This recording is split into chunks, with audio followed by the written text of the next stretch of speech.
infrastructure support. And The power.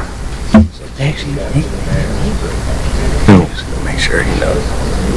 I'm not buying a house.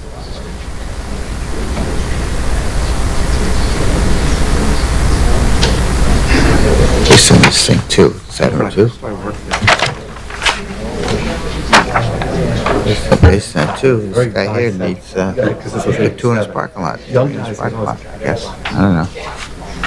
Okay, we'll get started with tonight's meeting of the Wethersfield Planning and Zoning Commission, and we'll begin by taking the roll here. Joseph Hammer here, Peter Lambruni here, Anthony Homicki is not here, Christopher Brecklin Here. Tom Dean Here. David Drake Here. Dave Edwards Here. Jim Hughes not here, Tracy Gianfrido Here. Joseph Ercolani Here. Anna Lurie Here. Paul Thompson. Here. Okay, so we got 1, 2, 3, 4, 5, 6, 7, 8, 9, 10.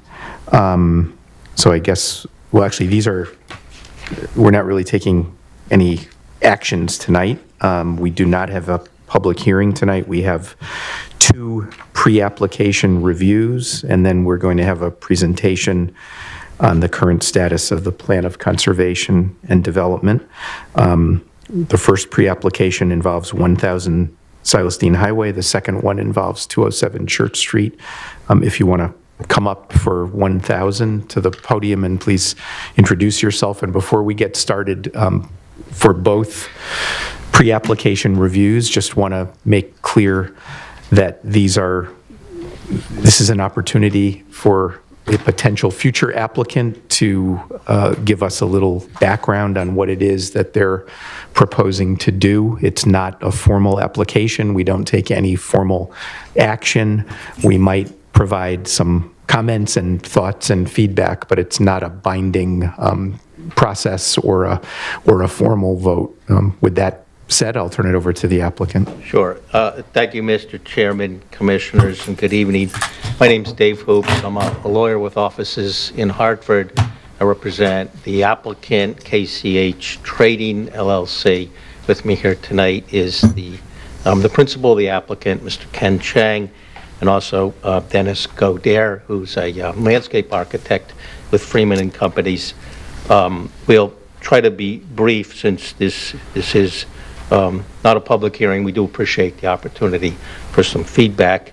I have prepared a proposed text amendment, but I thought it would make more sense to give a little context if I turn the floor over first before I go through that to Dennis to talk a little bit about the site plan. Thanks.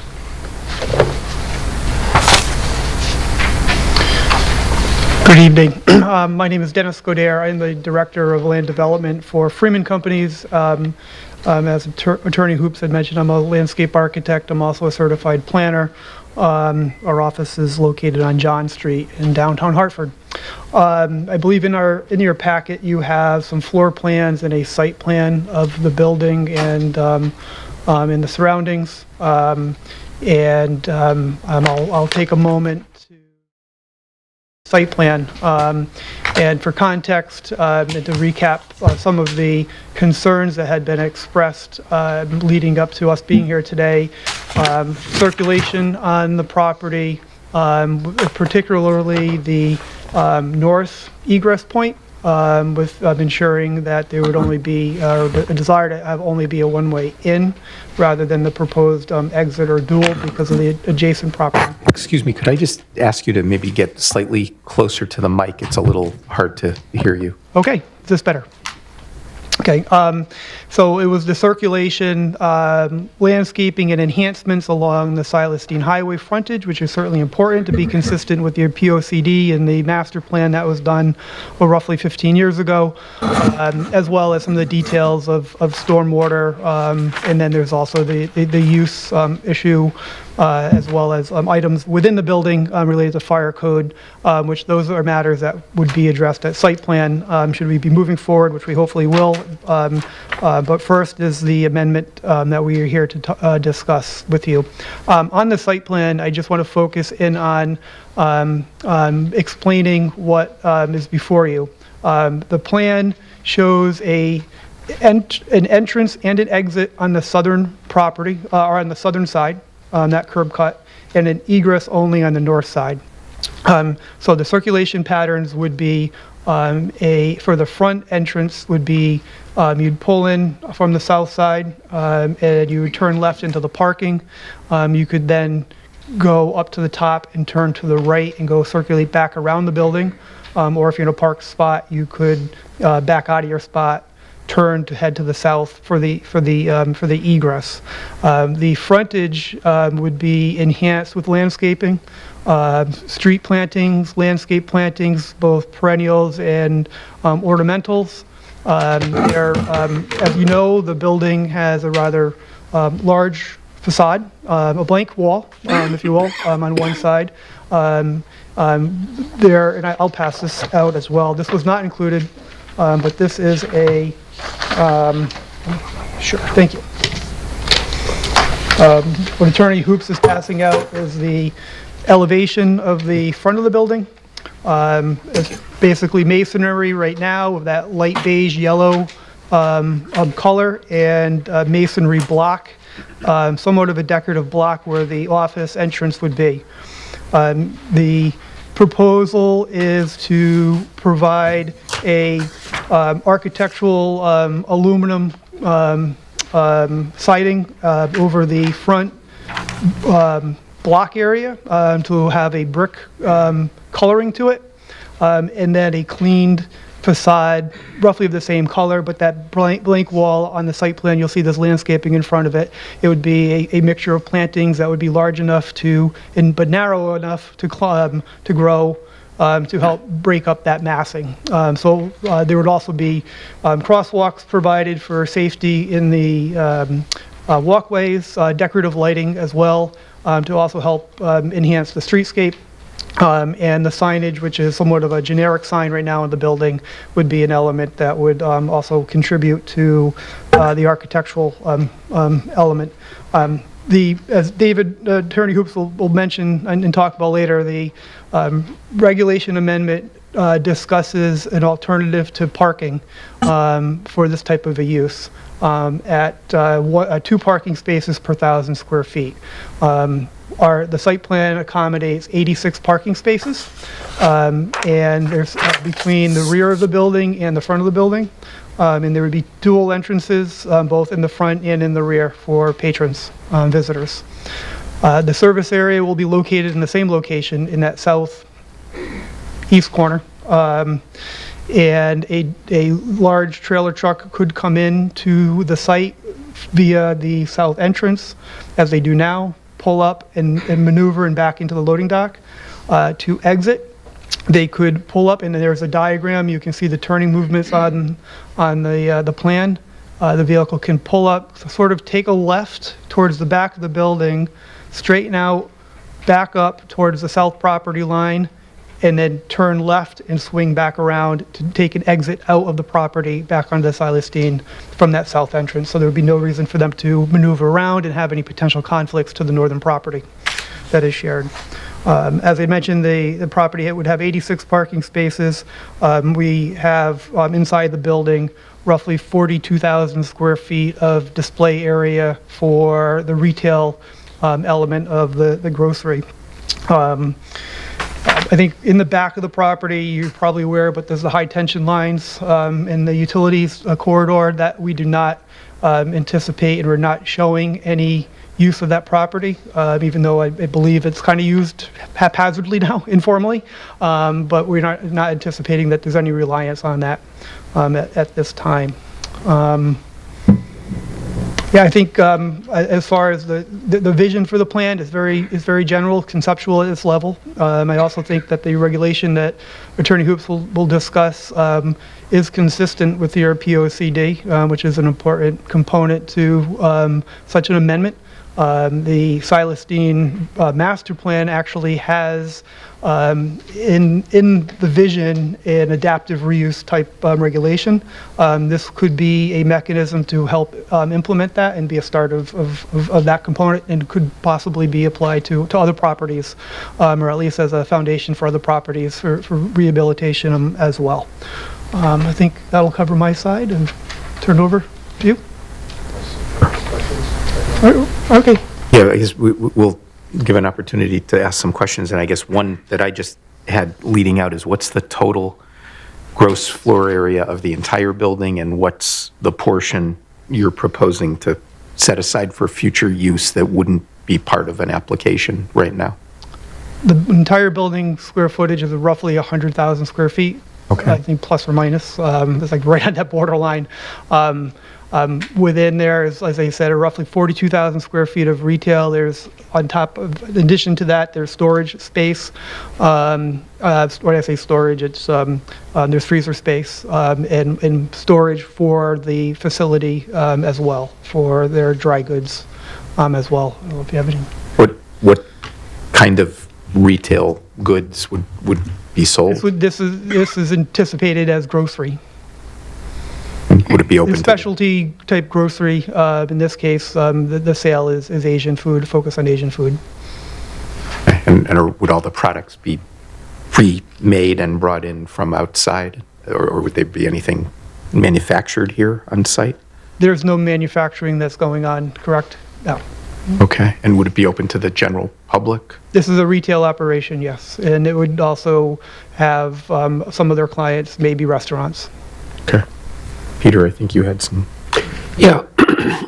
If I recall correctly, this has been before us before, and there were two issues that came up, and I'd like you to address each one of those specifically rather than the general presentation you made. One was part of this was going to be storage and wholesale, and part of this was going to be retail, and there was a question of accessory use and what percent would be reasonable for accessory use. So I'd like you to address that. And the second part was, I didn't quite understand your parking. Could you kind of review that?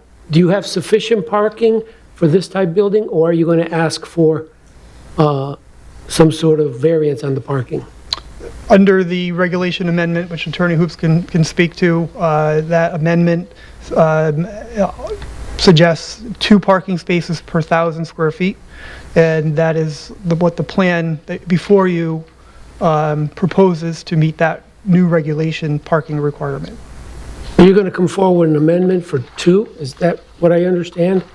And we have to approve the amendment before the parking is consistent with that, right? Is that what you're saying? Right, there would be sufficient parking for this use. We're very confident of that. It's not a conventional retail use. It doesn't require 4 spaces for every 1,000 feet. And I plan to get into that a little bit when I discuss the text amendment. But that's part of the reason for the text amendment, is to recognize that, well, a couple things, that it is retail. To answer your first question, there is no wholesale. There's no wholesale distribution. And I know that there was some idea that was floated around in earlier iterations that I think was very wrong-minded, that tried to designate part of the building as storage, as a way to try to, as kind of a bad way to try to solve the parking problem. I think the real solution to the parking problem is to try to recognize that while this is a retail use, it's an unusual kind of retail use, and it just does not require the amount of parking that your regs normally require for retail. And that is addressed in the text amendment, under which it would be within your discretion to make that determination based on the kind of factors that are laid out in the text amendment, which would include, well, in this case, that you, as Dennis mentioned, some of the customers are and will be restaurants, but end users. So in other words, it's not a wholesale distribution use. Some of the customers would be regular consumers, just like us. And as a matter of fact, it's not open to the public right now, but it was for a period of time. And I had the opportunity to go in there during that period, and what I saw was a very, very interesting kind of use. It was kind of like a BJ's wholesale, only even less frills than that, if you could picture that. There's pallets with groceries stacked up, and there's shoppers in there, some of whom were obviously regular consumers like us. Some of them were probably restaurant owners. It's mostly Asian food. And because of the restaurant portion of the customer base, and again, this goes to the parking issue, you have a higher average sales that you would in a conventional retail. So you have less people who are parking. You also have deliveries to the higher volume purchasers. And another factor that could be taken into account is, as has been mentioned, there's also portions of the building that would not be used at the present time. And if they are used in the future, the owner would have to come back to you and prove that there's sufficient parking. And there are ways that in the future more parking could be put on the site. As Dennis mentioned, there's paved area in the back of the property, between the property and the railroad tracks, that's owned by Eversource, and historically it had been used by this property for parking, and I'm very confident that it can be in the future eventually, but right now the 86 spaces is plenty, and we hope that the business gets to the point where we need the Eversource parking, but we're very confident that it doesn't now. So just back to Commissioner Hammer's question. So half of the building is going to be empty? No, we haven't quite got to that level of detail, but it will be far less than half. So the 40,000 or the 42,000 that was mentioned, that would be the sales floor area. And again, another thing that's a little bit or a lot unusual about this particular kind of retail use is that there's more inventory for ultimate sale in the premises being stored at the site than you would have in, a Stop and Shop or something like that. So again, that reduces the parking, but under the parking formula in the proposed text amendment, the only area that would count is the sales floors area, not the storage area. So it would probably be something like 3/4 of the building would be used. Again, we haven't quite got to that level of detail in terms of the floor plans, or maybe 70% or maybe 80%. I mean, there is one portion of the building in the northeast corner that is not usable, and it is our intention, by the way, at the request of the fire marshal, if we get to the point where we're coming back with a formal application, to have a report by a structural engineer about that. That was a request he made. And there's other areas that, although they'd be up to code in all ways, that we just wouldn't be using. We'd call them something like reserved for future use. Is that area that's in question in the northeast, it's that, I'm looking at the first floor, it's got an X through it, it says for future use, but it's kind of hanging off that northeast corner? Yeah, it's the northeast corner, yeah.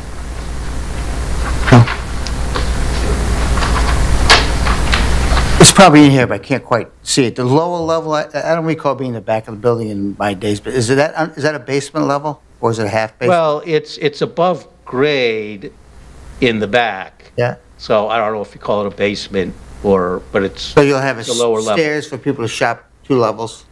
No, we're not planning on using the lower level. Because it says retail, but it's, Yeah, on the floor plan. Yeah. Those floor plans are a little bit out of date. We've made the decision in the last few Okay, weeks and that's- not to try to use the lower level right now. let me just, regarding your customers, which are good, and I like what you're talking about. Will these guys need stuff bigger than carts to take things in and out, I assume? Like if you go to Stop and Shop, you get a cart. If you're a restaurant guy going to come in and buy for the whole, I mean, it's a There bigger are deal, carts. right? There are carts, and I'm sure some people will use carts. A lot of people will. Do you think it's just going to be just carts, or you think it's going to be bigger stuff they're going to haul out to a pickup truck, or you don't know? No, I think that, you know, again, there's a lot of different types of restaurants, and Yeah. most of them don't buy a huge amount of food. Okay. And they might use carts. The ones that are buying in volume will probably take advantage of the delivery service that's being offered. Okay. And are you guys getting rid of the Freon chiller in the back? You cleaning all that out? Excuse me? The Freon chiller in the back, is all that being taken out, or has it been removed already? I don't know, that big, I'm not catching that first word. There's the something. Freon chiller in the back, there was always a big chill cooling system in the back corner, the Oh, southeast corner. You guys getting rid of that, or is that staying? yeah. I'm not totally sure. Just a little history. This was, as I'm sure most people are aware, it was a Weight Watchers food processing plant. for Yeah, years. it's all been removed. You'll clean it all out, huh? Okay, Yeah. that's always kind of been a tough one. Okay, good. Dan, if you could just say your name and your address for the record, please. My name is Ken, last name Zhang, and the property owner. Thank you. I see on the, I'm sorry, did you have a question? Go ahead, Tracy. You sure? Yep. Again, we were talking about the carts, bringing a cart in to get the food, and then you talked about a delivery service. You've got an area for, really just one truck to come in. We're talking big trucks, for not like a pickup truck, to come in and then go back out in the loading dock. How many trucks can you park at the loading dock, and how many are you expecting to have if you're going to be doing a delivery service as well as potentially having customers come in plus your own deliveries, just to get an idea of traffic? Well, as you just alluded, the loading dock would be used both for the tractor trailers to make deliveries and also for Mr. Zhang's box trucks. And there's 3 bays that could be used. I'm not sure if you'd ever have a situation where all 3 are being used at the same time. Okay. Thanks.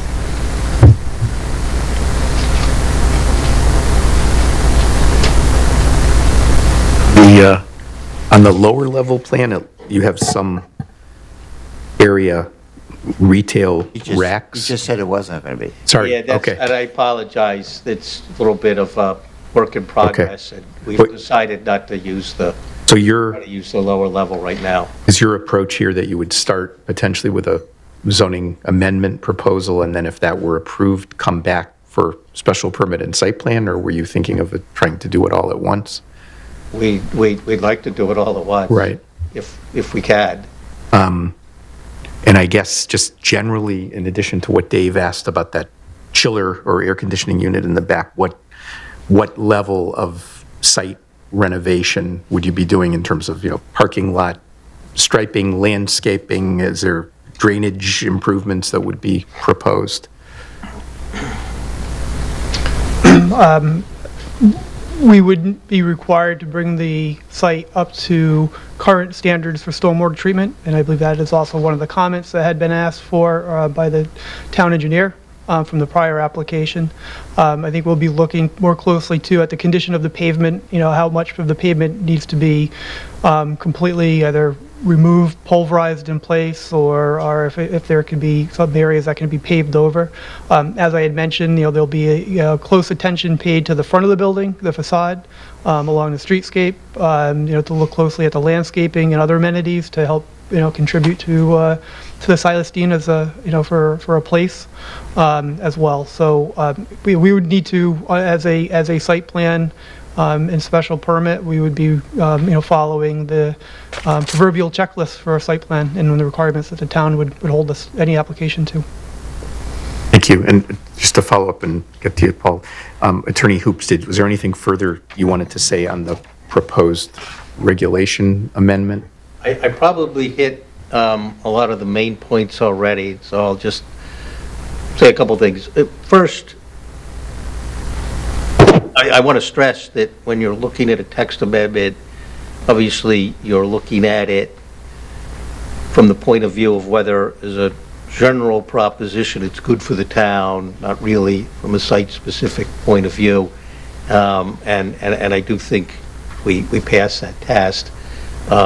Really, the challenge that it's meant to address is that, you have the RC zone, the regional commercial zone, which is targeting regional retail and that kind of thing, and yet you have an industrial building that historically had been a Weight Watchers processing plant, and the reason obviously you have those kind of buildings on that side of the Silas Deane is they back up to the railroad. They were built so that you could have railroad sidings. So the question is, how do you adaptively reuse a building like this in a way that is keeping with the intention and the goals of the RC zone? Obviously, one theoretical solution is to demolish the building. However, that's not necessarily the highest and best use of the property. And I can give you a little bit of history. I've been involved personally with this property since 1997. After Weight Watchers ceased operations there in the mid-90s,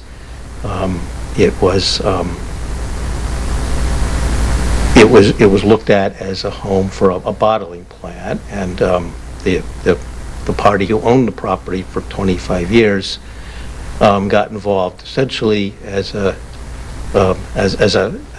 financer for the bottling plant, and he ended up, rather than making a loan, buying the property and leasing it to the bottling plant, and that lasted about a year and a half. It went out of business, and that was probably about 1999, and I remember it very well. So the former owner had the property for almost 25 years, and he didn't buy it to own the property or run a business there. He bought it the belief that the bottling plant was going to pay him rent, which didn't happen, and he spent almost 25 years trying to sell the property.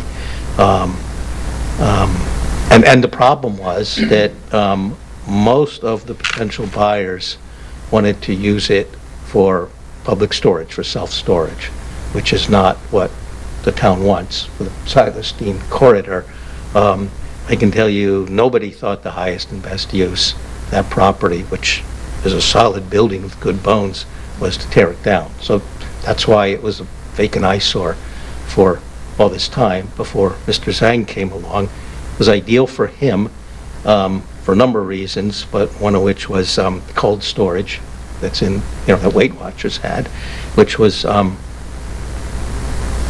salvageable, was workable, it's working today.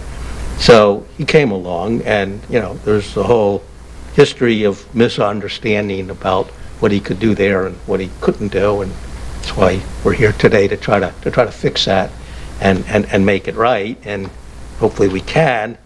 Otherwise, I think we'll go back to what it was before, which I don't think is good for anybody. So, kind of a long-winded way to come around and say that the challenge is, how do you make it possible for a property owner to adaptively reuse a building like this in a way that's consistent with the retail goals of the RC zone and the Silas Deane corridor, and that's what the draft zoning amendment tries to do.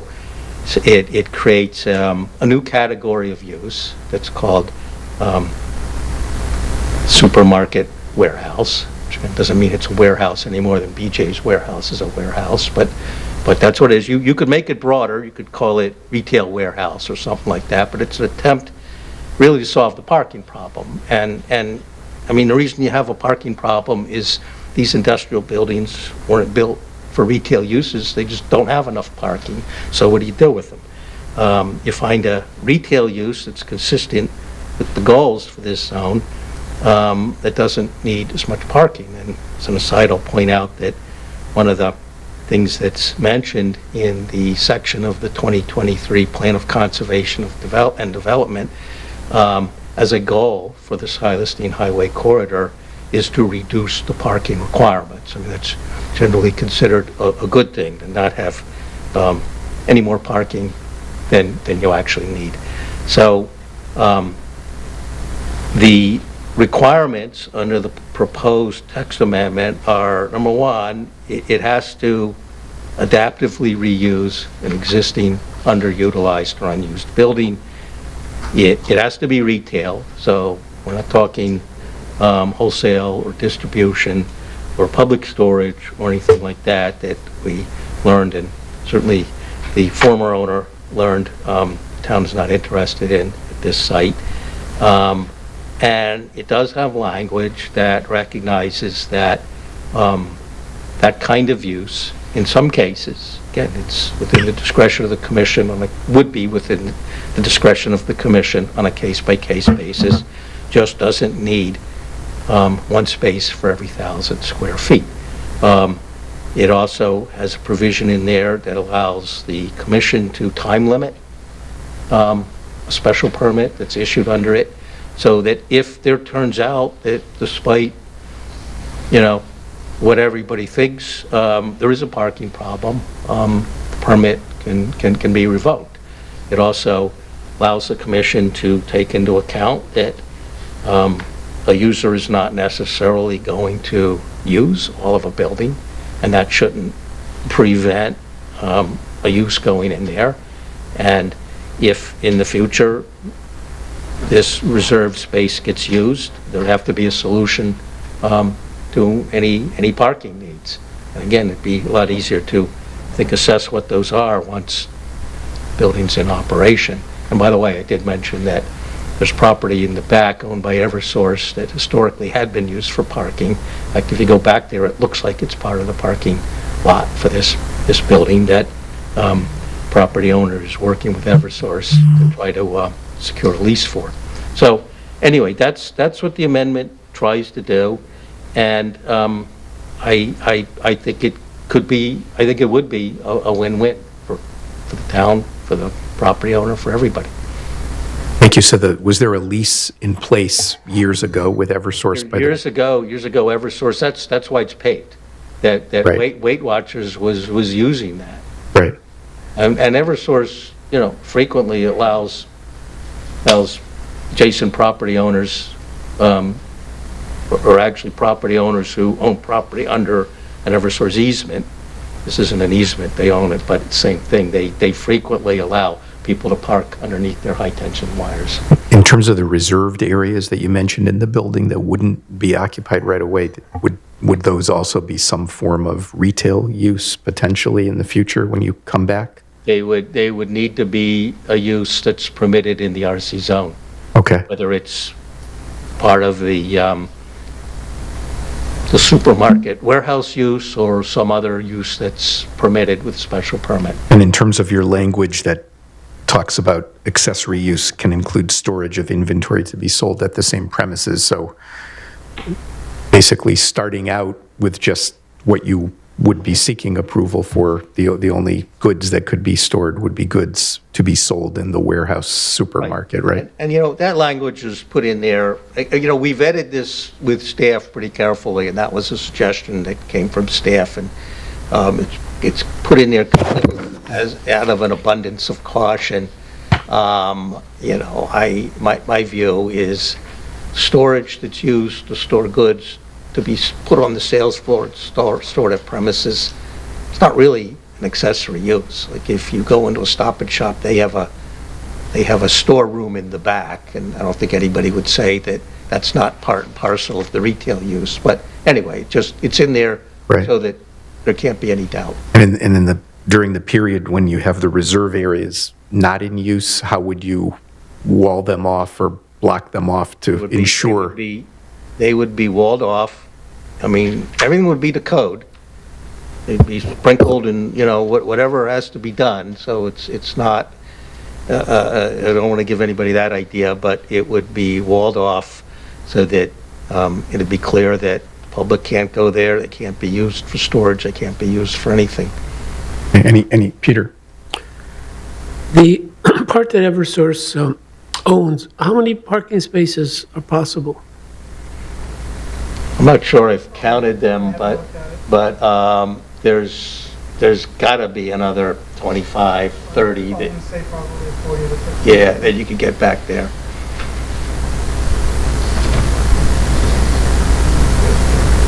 Yes. A couple quick Chris. more questions. Just looking at looking at what we have now for retail, it says for more than 50,000 square feet, it is 4 spaces per 1,000, and for 10 to 50,000, it's 5 spaces per 1,000 square feet. So 2 per 1,000 is a significant shift downward, and that I wouldn't personally be opposed to. I think we in general have kind of overparked some things, but it's per the sort of specific situation. But potentially for the size of the space, this is far less than half of the spaces that would be in our normal zoning. So just trying to think about like how could that be reflected in, if when an application comes in, how can that be reflected in what actual foot traffic is going to look like, and in the space, and in terms of people coming and going. If we underestimate the spaces, there's kind of, from the initial layout that's there, it would actually be pretty narrow if people suddenly started deciding to park along the side, and you have delivery trucks coming, and you have, actual products coming and going, and trucks trying to turn around and stuff.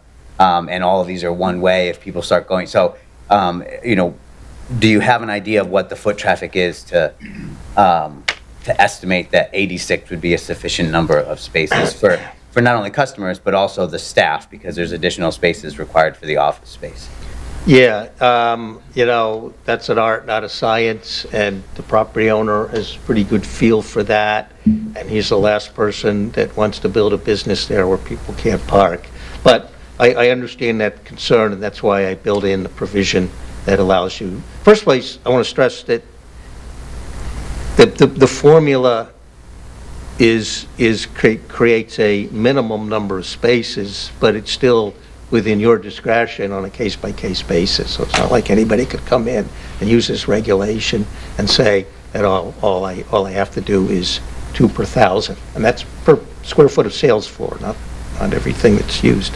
I don't want to stress that, but that's why I built in the provision that says that you can time limit it. So there'd be, if you want, there'd be a review after some reasonable period of time, so that if there's a problem, the permit gets revoked, unless the property owner can figure out a solution to the problem. And, sorry, go ahead, Chris. And then my other question was just sort of looking at that, going back to the layout, and looking at, I'm sorry, I'm at the zone. The layout, I think it's just called layout plan, I don't really see, and I could be just misreading this, because of the limited number of spaces, we're really relying on the spaces in the back of the property, and it doesn't seem clear how, with one-way traffic, trucks coming and going, where's the sidewalks to make sure people... So there would, that's a very good question. There would be a rear entrance. It does show, it's not that easy to see, but there is a rear entrance to the right of the loading docks. And we would definitely be using the rear entrance and the front entrance.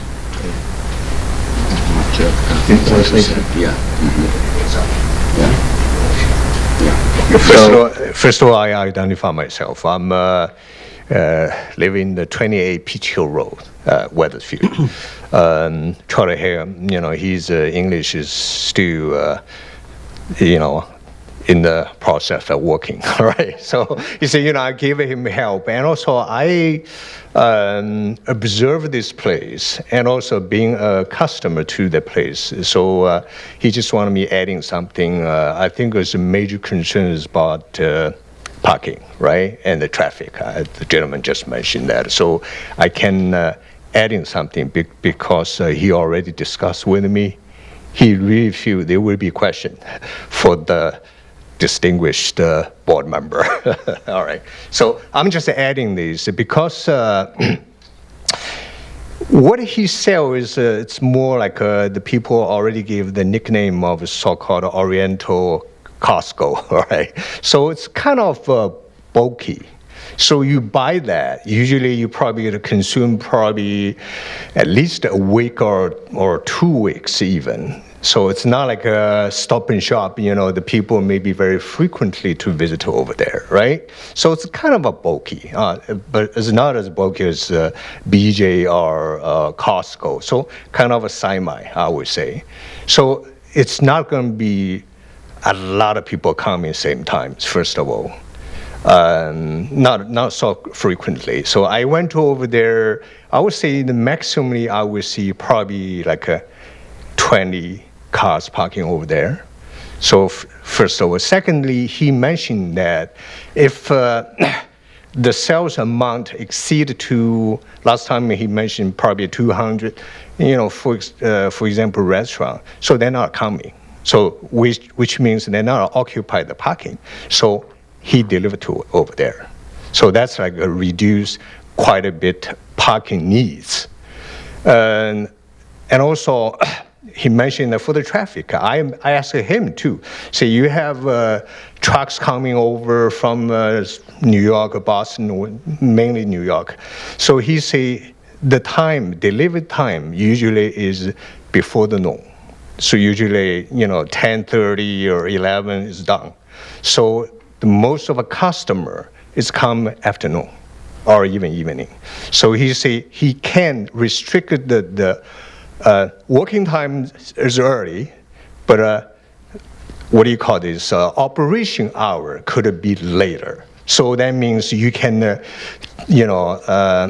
extremely can separate the traffic. And also, I think as the gentleman just mentioned that important because say, you know, you have a lot of trucks or then you have a lot of cars, so collisions, whatever, something going to happen. But by that way, you can limit the things happen. Well, not 100%, you know, not zero, but at least is dramatically can decrease over there. So, you know, I think the people commonly come to traffic, parking. So I just see, because he discussed with me before.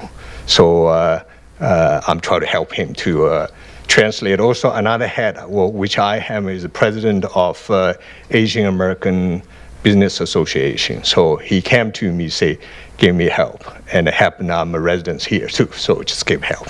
Thank you. Thank you. Thank you. Could one of you just explain what size truck typically is used to bring goods to the facility, and in terms of you delivering out to restaurant customers, what size truck would you be using for that?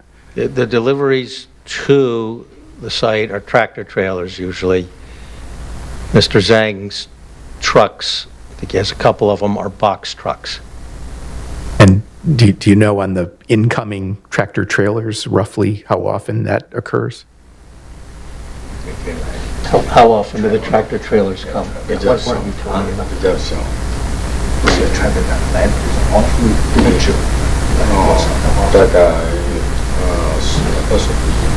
Once a week, what? A couple of times a week. Okay. Is the tractor trailer. And last question from me is, what would your anticipated days of week and hours of operation be? For your hours of operation? 9 to 7. 9 to 7, 7 days a week? Yeah. 7 days a week, 9 to 7. Right, I think I saw some other hands down, Paul. Actually, you got to my question. So the retail operation would be 9 to 7, 7 days a week, and then when would the outbound delivery hours run? When are you going to deliver? I think a 9 to 7 is for their staff. Okay, you open your door to prep these, but a lot of people, he say he want to, maybe mainly people come afternoon. So then you can reduce friction of the parking with the trailer. I mean, so that the big, big cars, big trucks, whatever, can be less presence to the real end users. So, and reduce the risk or something. No, I got that. I just meant, what would be the hours of the box trucks Yeah. leaving to go deliver Saying to? mostly before 10 in the morning. Okay. To kind of along those, that line, is just thinking about, like, it will be helpful as we consider this to know about sort of, the difference between this model and just actually distributing out of this property, and sort of what kind of those differences are, and then especially considering the amendment and the sort of the difference there, and then thinking about, like, so that section of Silas Deane of trucks entering and exiting and turning left onto the road there during regular time. So the draft text amendment expressly says that, just again, out of an abundance of caution and to make sure it's clear, that the use would not encompass a distribution. A distribution means wholesale. Means you're selling goods in bulk to somebody, to a business who's going to resell them, as opposed to retail, where you're selling to end users. I mean, many retail businesses sell to end users, like restaurants. You can go to the farmer's market in the South Meadows, and you'll see a lot of regular consumers like me, and you'll see restaurants. You see restaurants owners going to Costco to buy things, So that's the distinction. Just one more point of clarification. So under your proposed use category, that would require a special permit, and so that would be necessary in order to be able to use the warehouse supermarket use special permit. And then because your overall building is more than 50,000 square feet, I guess my understanding would be if you had a future additional retail use for some of your reserved space, that would also require a special permit. Is that your review it as well? Okay. Absolutely. Dave, did you want to add anything to this? Sure, if all the commissioners are done, I wanted to, they've already stated it, but just from a staff perspective, staff has met with the applicant several times over several years. My predecessor, actually all three of my predecessors, came to the same conclusion reviewing the applications, is that, interestingly, retail is allowed in this zone. At this building, it can be used for retail, but the building is so large that in order for it to be allowed as retail, the available parking they have on site would greatly exceed what the site can accommodate. And therefore, there were some iterations where they were showing wholesaling or storage, and the opinion was and has been that and while warehousing is permitted as accessory, the warehousing was so large of a percentage of the usage of the site that it was no longer incidental or subordinate to the use of retail. And so the applicant, I think, has made a good faith effort to come before the commission with site plans, but this has been a threshold question that they've never been able to get past. And so in discussions, as you all know, with the site plan, they're going to be presenting a landscaping plan, and they're going to be going to the Design Review Advisory Committee with a sign plan and facade improvements. And they also need to, as part of the special permit, have expert opinions about what's required. It has to be code compliant, fire and building.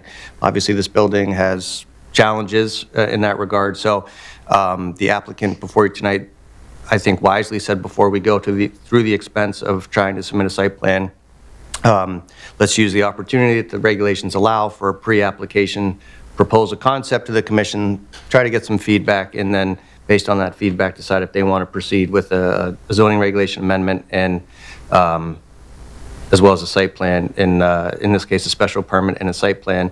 And they are aware that there's no decisions being made tonight, nothing is binding, and that those are all processes unto themselves. So I just wanted to remind the commission that's where we've come to, and this has been a discussion that this is the most logical next step for the property owner to take.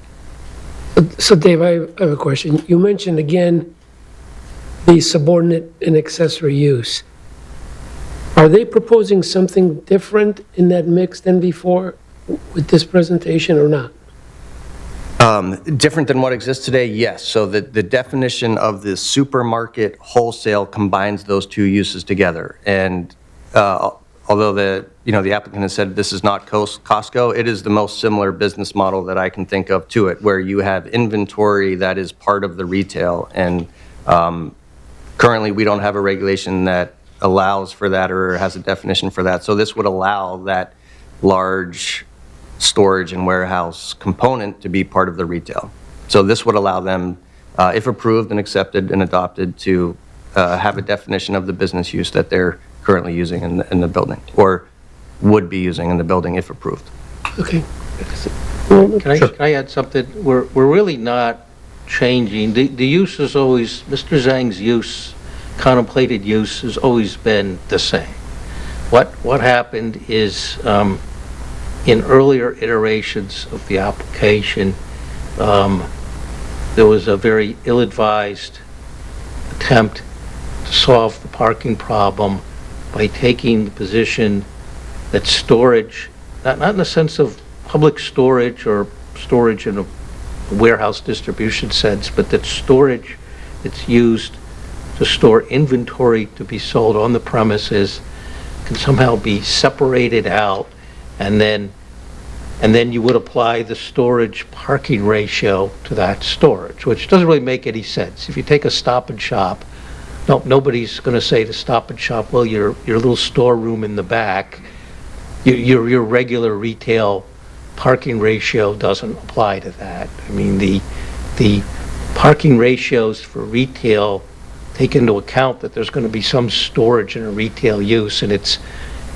already baked into the ratio that there's going to be sales floor and there's going to be storage. What's a little bit different here in the regulation is we're saying to the commission, we actually have a higher ratio of inventory storage to sales floor, and we think you should be able to, not that you have to, you should be able to take that into account in assessing what the parking needs are, because the parking needs for this use truly are less, way less than a Stop and Shop.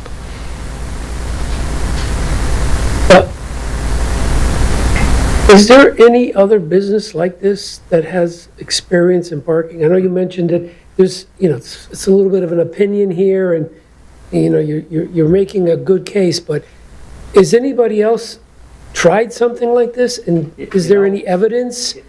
I would say, and this is not a perfect example, but I would say that in some ways, City Fish is a little bit similar, because City Fish sells to restaurants in high volume. They also sell to regular consumers a lot. But I would submit to you, without having studied it, that City Fish's parking needs are less than what they would be if all of their customers were, I'll call them regular consumers. I mean, I think that's just common sense. Good example, yeah.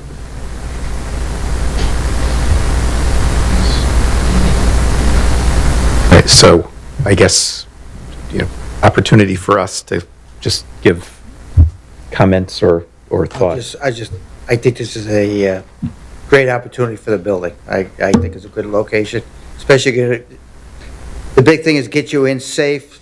A third of the building won't be used, but over time you can do what you got to do. So I think it's a good opportunity for the town and you guys get something going here. I like the entrepreneurialism, and I mean, that building's been sitting there for an awfully long time trying to find a use, so I think this is great. I think it's creative on the way you're taking an approach to the regulation. I think just as long as it's an operation that fits, right, not doing deliveries at 3 in the morning and things like that, but. I think it's a great idea too.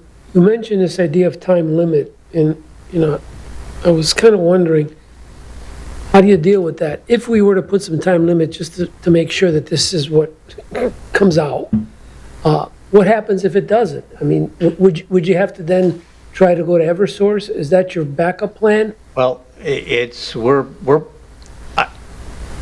I hope that this business, and again, I went there and I was kind of fascinated by it. And I think that when people see what's in there, people are going to start eventually going there. And this is why I've strongly advised my client to put a full court press on Eversource. But I think it'll take some time. And that's why, in my mind, maybe 18 months is a good time. And if there's a parking problem after 18 months, Mr. Zhang's going to have to figure out how to solve it. And hopefully by then, he'll have the Eversource lease. And if he doesn't, he's going to have to figure out a way to reduce the parking needs. Because, yeah, you can't have people parking in the drive aisles. Certainly can't have people backed up on the Silas Deane Highway. And again, he's the last person in the world who would want that. If there was an easement, it may be in the title. So you can just check the title. Oh, yeah, no, we've done that. There's nothing there. But we know they've allowed it in the past at that site. Well, you have some spots you could take down if you had to, like you said, the northeast corner. And if you had to, I'm just saying. That is definitely another possibility, is some selective demolition. A couple spots. At some point.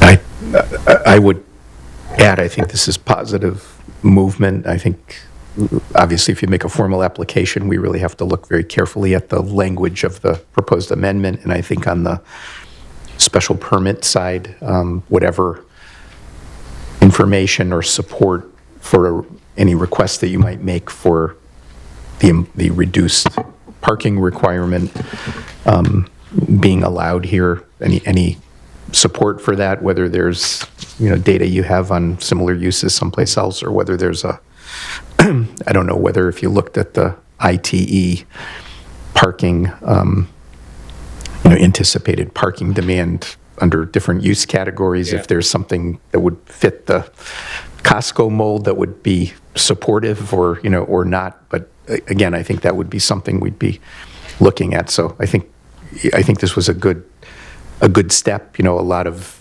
details that we have to go through with you, but I think everything you've heard, I think is, that this is a good start, I guess, at, trying to go to a next step. Appreciate that. Do you have a timeline at this point? Like, just so we get an idea of how, what we need to do to get ready for this too? I would say, based on the reception that we're getting, which we appreciate, I would say as soon as we can get the engineering and the architectural work done, which, I don't know, a month or two, a few months. And you might want to talk to Mr. Elder a little bit more on the issue of whether you pursue, the zone change, the zoning text amendment separately and first versus all together. I think maybe some discussion between you could be helpful Right. on that Well, obviously, the text amendment needs to be in place. Correct. And any effective date having passed before you could act on a special permit, but we are hoping there could be some overlap. Right. Because there is a lot of time pressure. Right. Right, but I guess technically speaking, the text amendment obviously doesn't require all the detailed engineering that you need for the other Yeah, part. So- I understand your point, yeah. so maybe we could get that in, Yeah,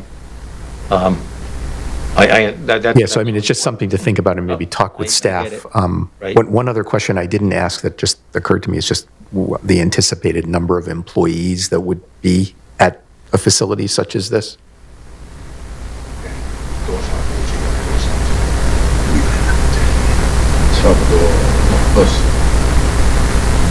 Roughly 20. At any one time, 20 employees?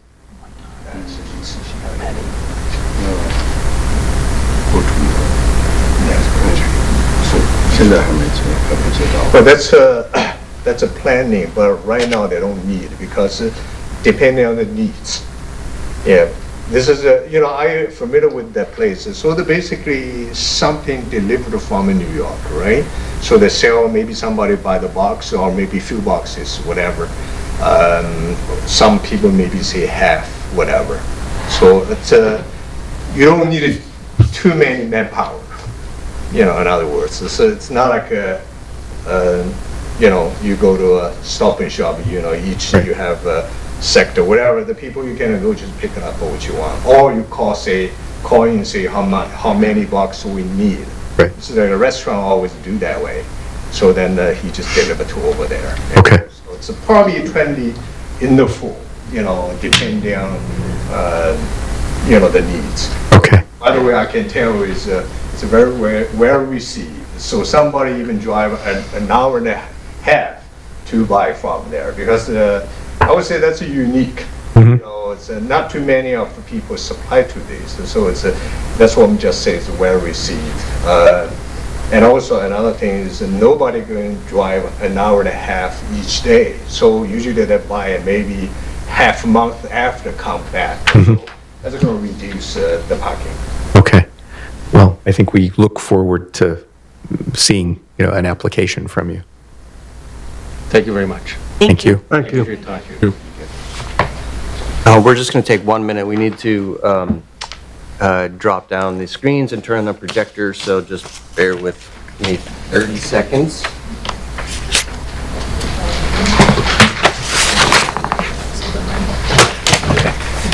Okay. I do those all the time.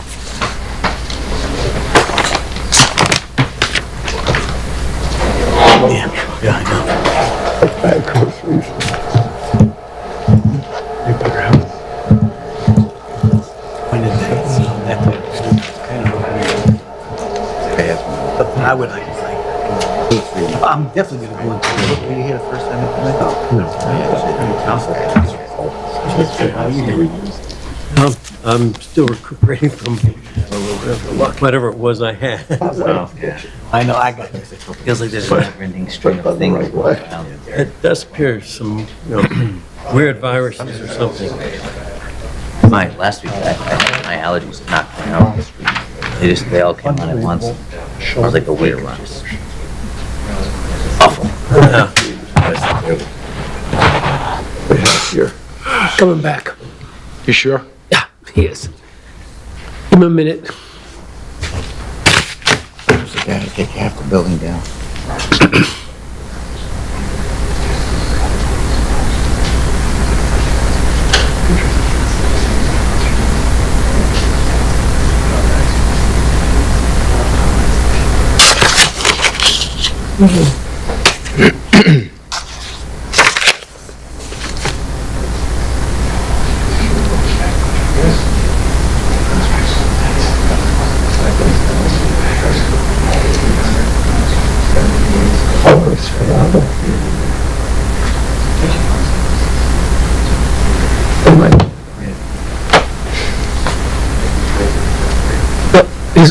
He's in the men's room. He'll be back.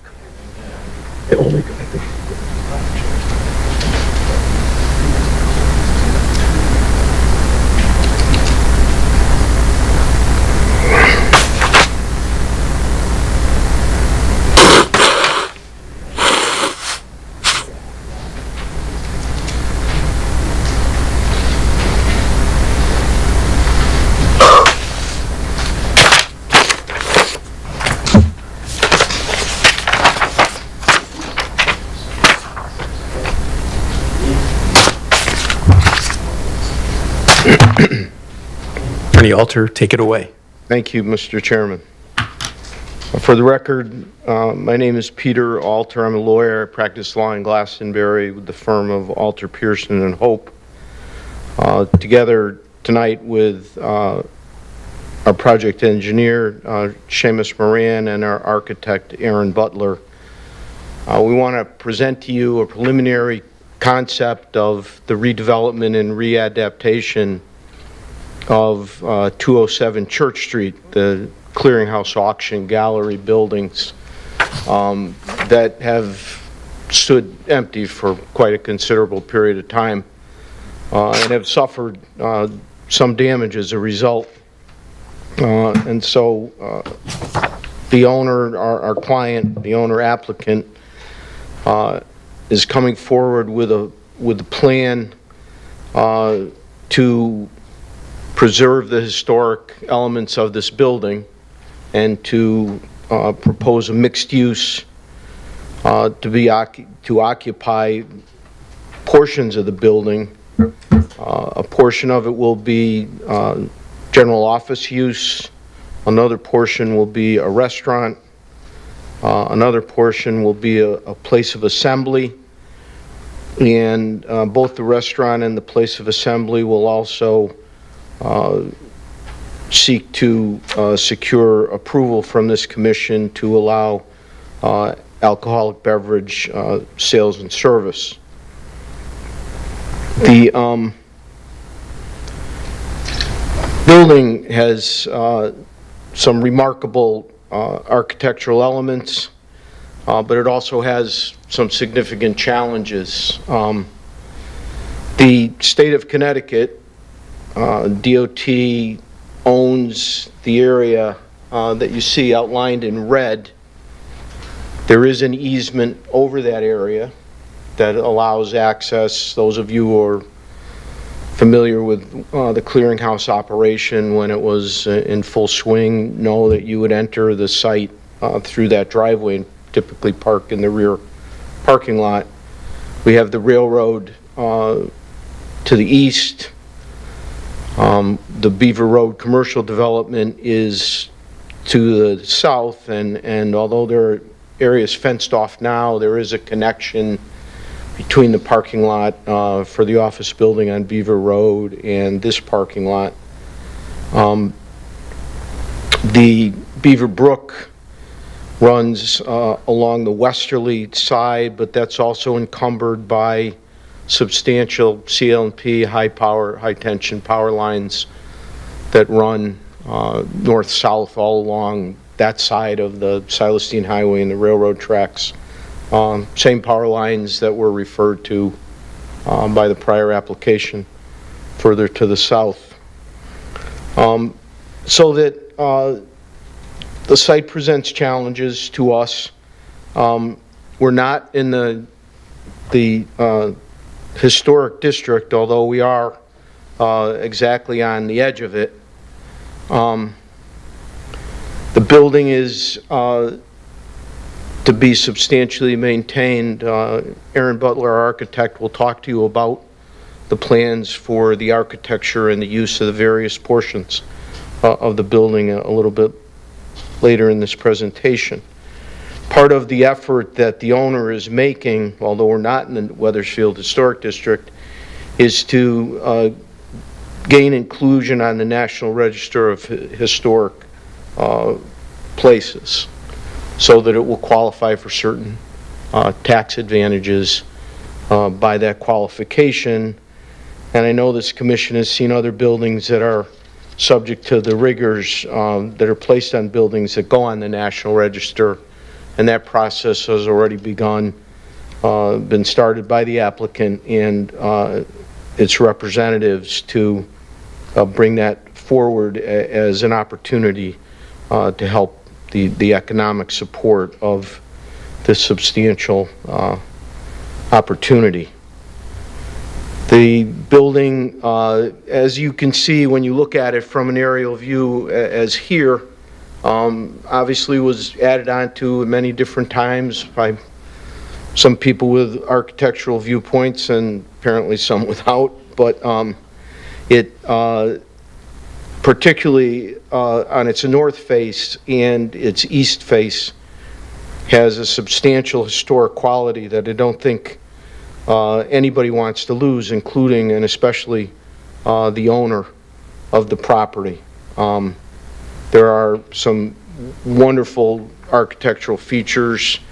Obviously, some of the windows have been boarded up because of vandalism and windows being broken.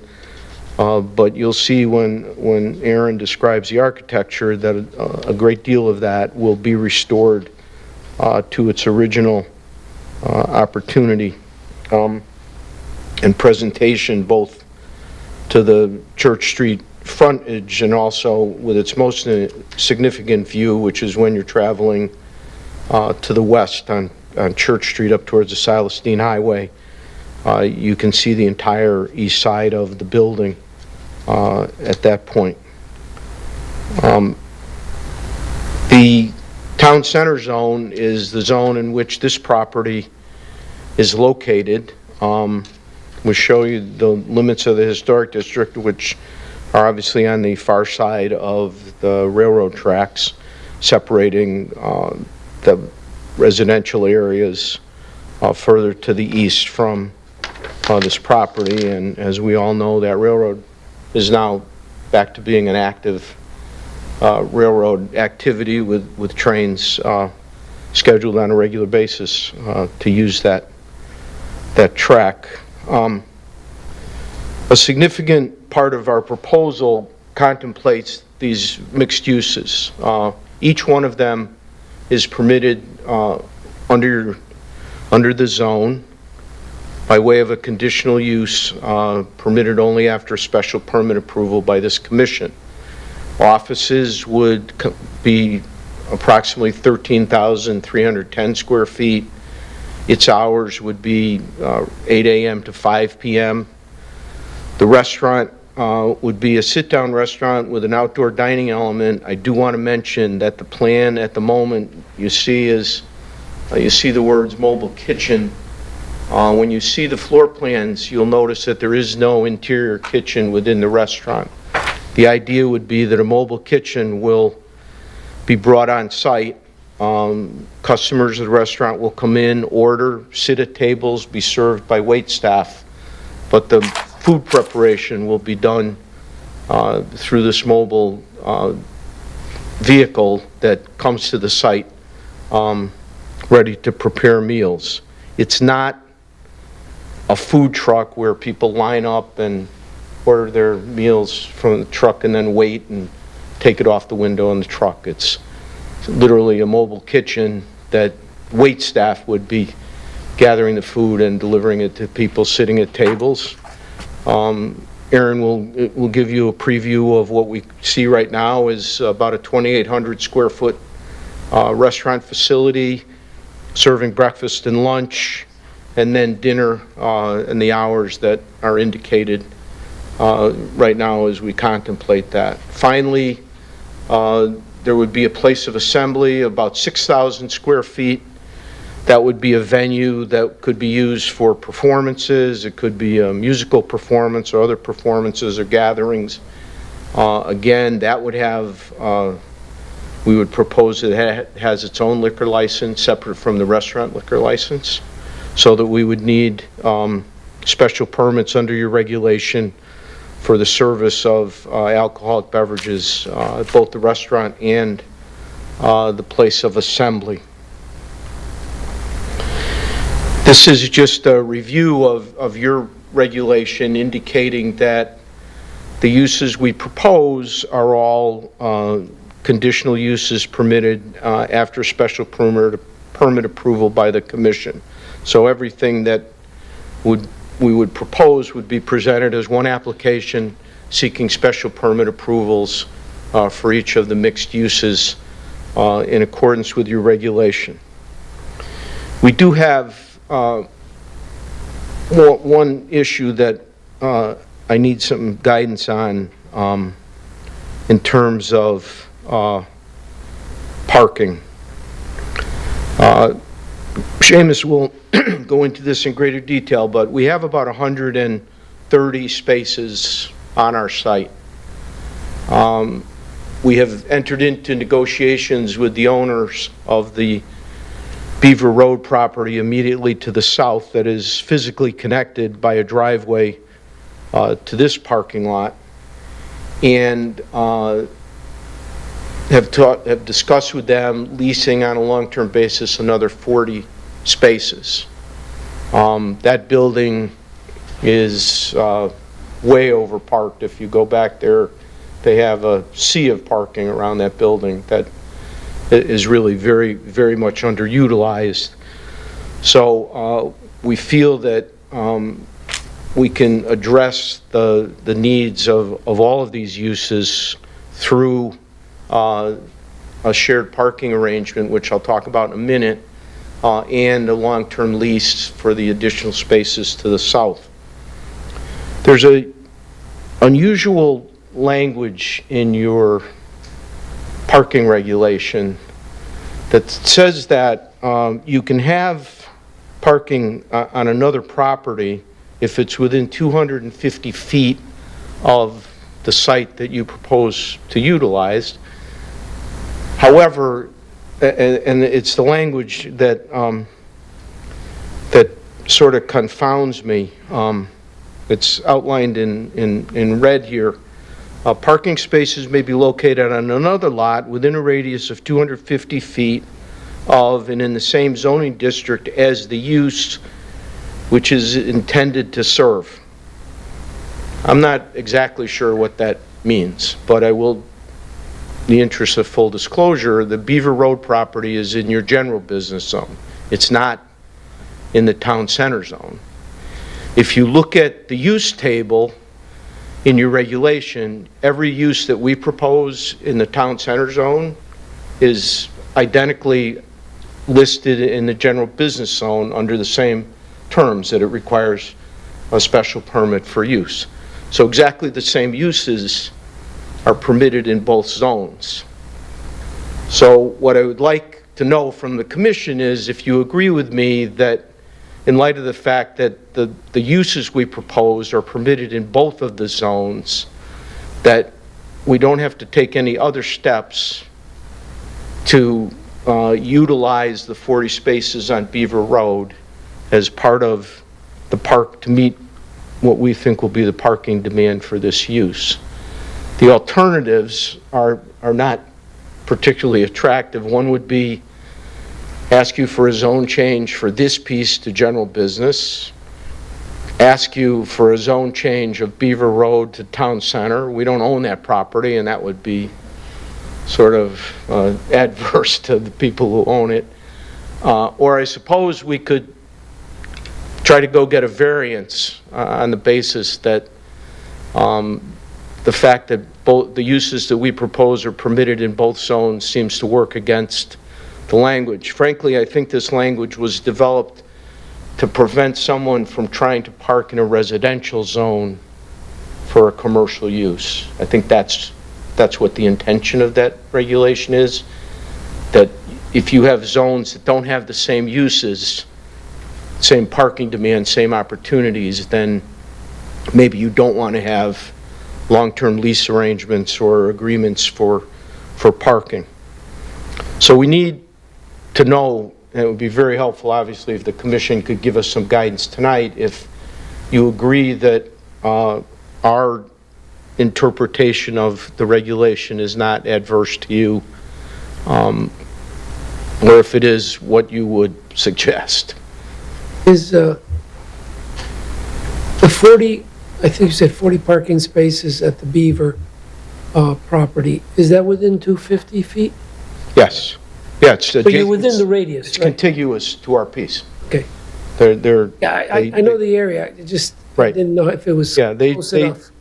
they share that driveway at the extreme right hand of this conceptual site plan. Yeah, That driveway actually provides access to the Beaver Road parking lot. Right now it's fenced off to keep people off the property, but yeah, we meet that part of that element of the regulation. So we're looking for guidance in that regard as to whether or not that's something that this commission is comfortable with. If it is, we would proceed on that basis.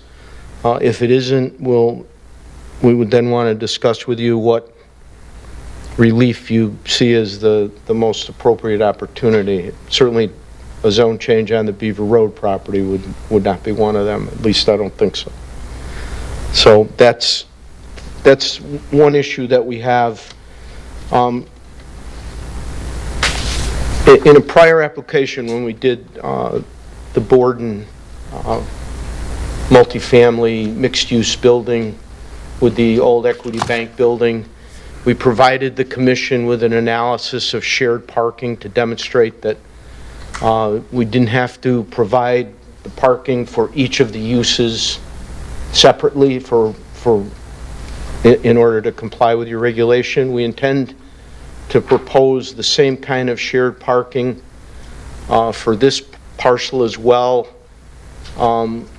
Clearly, the parking spaces that would be attributed to an office use from 8 a.m. to 5 p.m.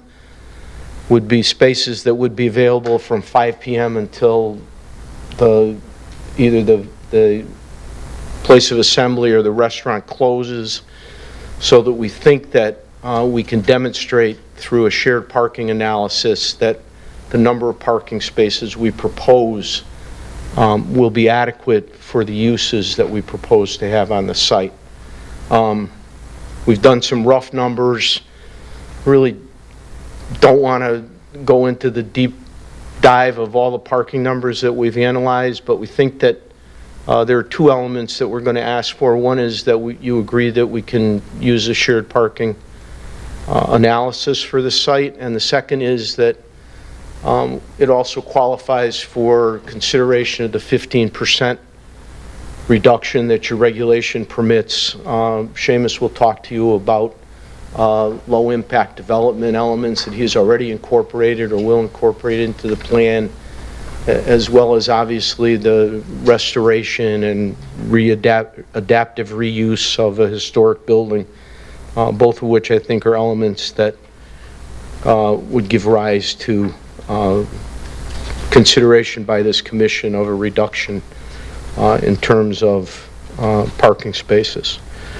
With that background, I'm going to ask Seamus Moran to come up. He's our professional engineer who's been working on this project, and let him kind of walk you through some of the important elements of the plan that we have to date. Thank you.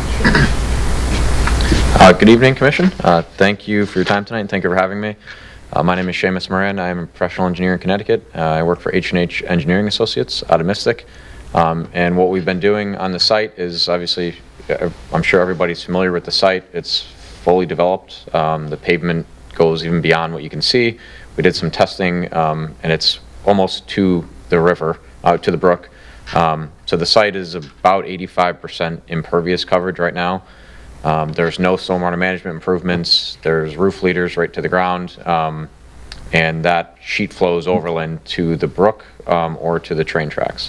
What we're looking to do is essentially look at how the actual parking works, rather than taking a sea of asphalt and letting people just park however they feel like it, striping it so that it meets regulations, appropriate sized aisle widths, appropriate parking spaces, and what you see before you is essentially the maximum parking we can get on the property that is channelized, that's formalized with parking spaces and aisles.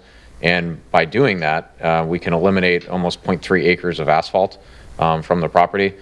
That in itself is a stormwater management improvement. The 2024 manual, what they look for retrofits is disconnected impervious areas. So anytime you can switch out impervious for a vegetated area, that's a low impact development improvement that they look for. They also look for, disconnected impervious, meaning if you can break up some asphalt with vegetated areas, that is considered an improvement. Removing impervious altogether is an improvement, as I just alluded to, 0.3 acre reduction in impervious. And the third is putting some sort of stormwater treatment in. So you're looking for water quality enhancement. And what we're doing along the down gradient edge, along the down gradient edge of the parking lot, we're looking to put an infiltration trench in. This is what we actually had a pre-application call with the consulting engineer to discuss just this and what we can do. And we decided an infiltration trench along the down gradient edge of the parking lot to manage some of the water quality will be an enhancement to the site. So essentially, as you can see on the plan, there looks like a stone trench, if you could zoom in, along the edge of the western edge of the parking lot. And that is to collect and infiltrate stormwater runoff generated from the parking lot area that's going to the wetland and infiltrating it through the 1-inch storm event. That's what it ends up being. We have to maintain 3 feet above the groundwater. So what we're doing is the stone voids, the stone is about anywhere between 2 feet to 1.2 feet deep. So the way we analyze it is a 1.2 foot deep by 30-inch wide stone trench with the 40% voids to capture the stormwater, and then sand below that to infiltrate the stormwater. And that's at a certain infiltration rate, and it's essentially a sand filter with stone voids above it to allow some capture of the stormwater. So I should have gone more high level, I apologize, but that is the stormwater management improvements that we're considering. So the disconnected impervious, reduction of impervious, and stormwater infiltration trench to get to the excellence in building and site design that we're striving for. And that was all kind of based on a pre-application conversation that we had with the consulting engineer. I don't think I'll have to talk too much about parking, right? Have you reviewed this with the town engineer? We haven't reviewed the plan yet. Before we put together the plan, we had a call with Mr. Elder and the consulting engineer just to talk about what our best steps are moving forward. Eric hasn't seen this? No, he has not. He has not reviewed it. Okay. Do you want me to get into any of the shared parking? We leave it at that? Pretty I think Peter did a great job of getting to the parking that what we're asking for, essentially. Like I said, the parking is maximized as much as we can on the property. There's no other place to add parking without creating impervious area, which we don't want to do. So the parking that you see here is about 138 spaces, but we have to take a few away. We're going to get to 130 spaces. One of the reasons for that is the fire marshal asks for those 30-degree parking spaces along the entrance drive to be removed, so that way they don't have a potential vehicle backing out at the same time a fire truck is coming in. So that has been discussed. That will be changing, but otherwise the parking layout is kind of as best we can do. We have 138 on site. We'll think we'll be at about 130. And the numbers we were throwing around were somewhere between 160 and 170 parking spaces required during peak time. And when we have the additional 40 spaces on the abutting property, will be, surplus of 10 or so spaces. And the 40 leased spaces, we believe there's more than 80 parking spots on the abutting property directly connected. It's almost the same parking lot with the property line in the middle of it. So we know it will be usable for the clientele at this property to be able to use that parking lot, which that abutting property is office use as well. So same uses as our office. 8 to 5 is primarily used, and then 5 to 12, which is when our peak demand will be, is when we'll have to use their parking spaces. I was going to say, do you have an agreement with the other owner? In discussions. It hasn't been signed yet, but there have been discussions for that exact agreement. So this whole proposal is contingent on you guys working that through, right? And we would not bring an application forward until we had that agreement, because we know that this commission would expect that. So we're not going to do it on the hope that we get it. You're asking for a lot. Yes, we are. But we also know that we have to, for this mixed use to work, we need that additional parking, and so it's in our interest to get it done as quickly as possible. The attorney, Sean Clark, represents the owners over there, and his office is in that building, and he's working with us to create a document to do that. How many spaces do they have on their property, do you know? When I looked at it on Google Earth just a little while ago, it looked like there was about 80. There might be some recovered areas. It looks like there's about 80 parking spaces. Do you have any idea what number of spaces is required theoretically to support their floor area of office use? Gross leasable area is, per the assessor card, is 17,760. So at 4 per 100, it's 72 spaces, and I counted a minimum of 80. Okay. And it says the use is office use, so it would be the same as ours. We wouldn't lease their spaces until after their, that would be our arrangement, where we would need, when we need the spaces, right, 5 to 12, 5 to midnight, that's when our lease would kick in. And I'm sorry, your office was 13,000? square feet, so that would be, what, 52? 2 or 53 spaces, I think. And if you combine that with the restaurant use, would you be able to stay within the 80 prior to 5 o'clock in the afternoon, you think? Yes, correct. But The did only- you mention something about breakfast too?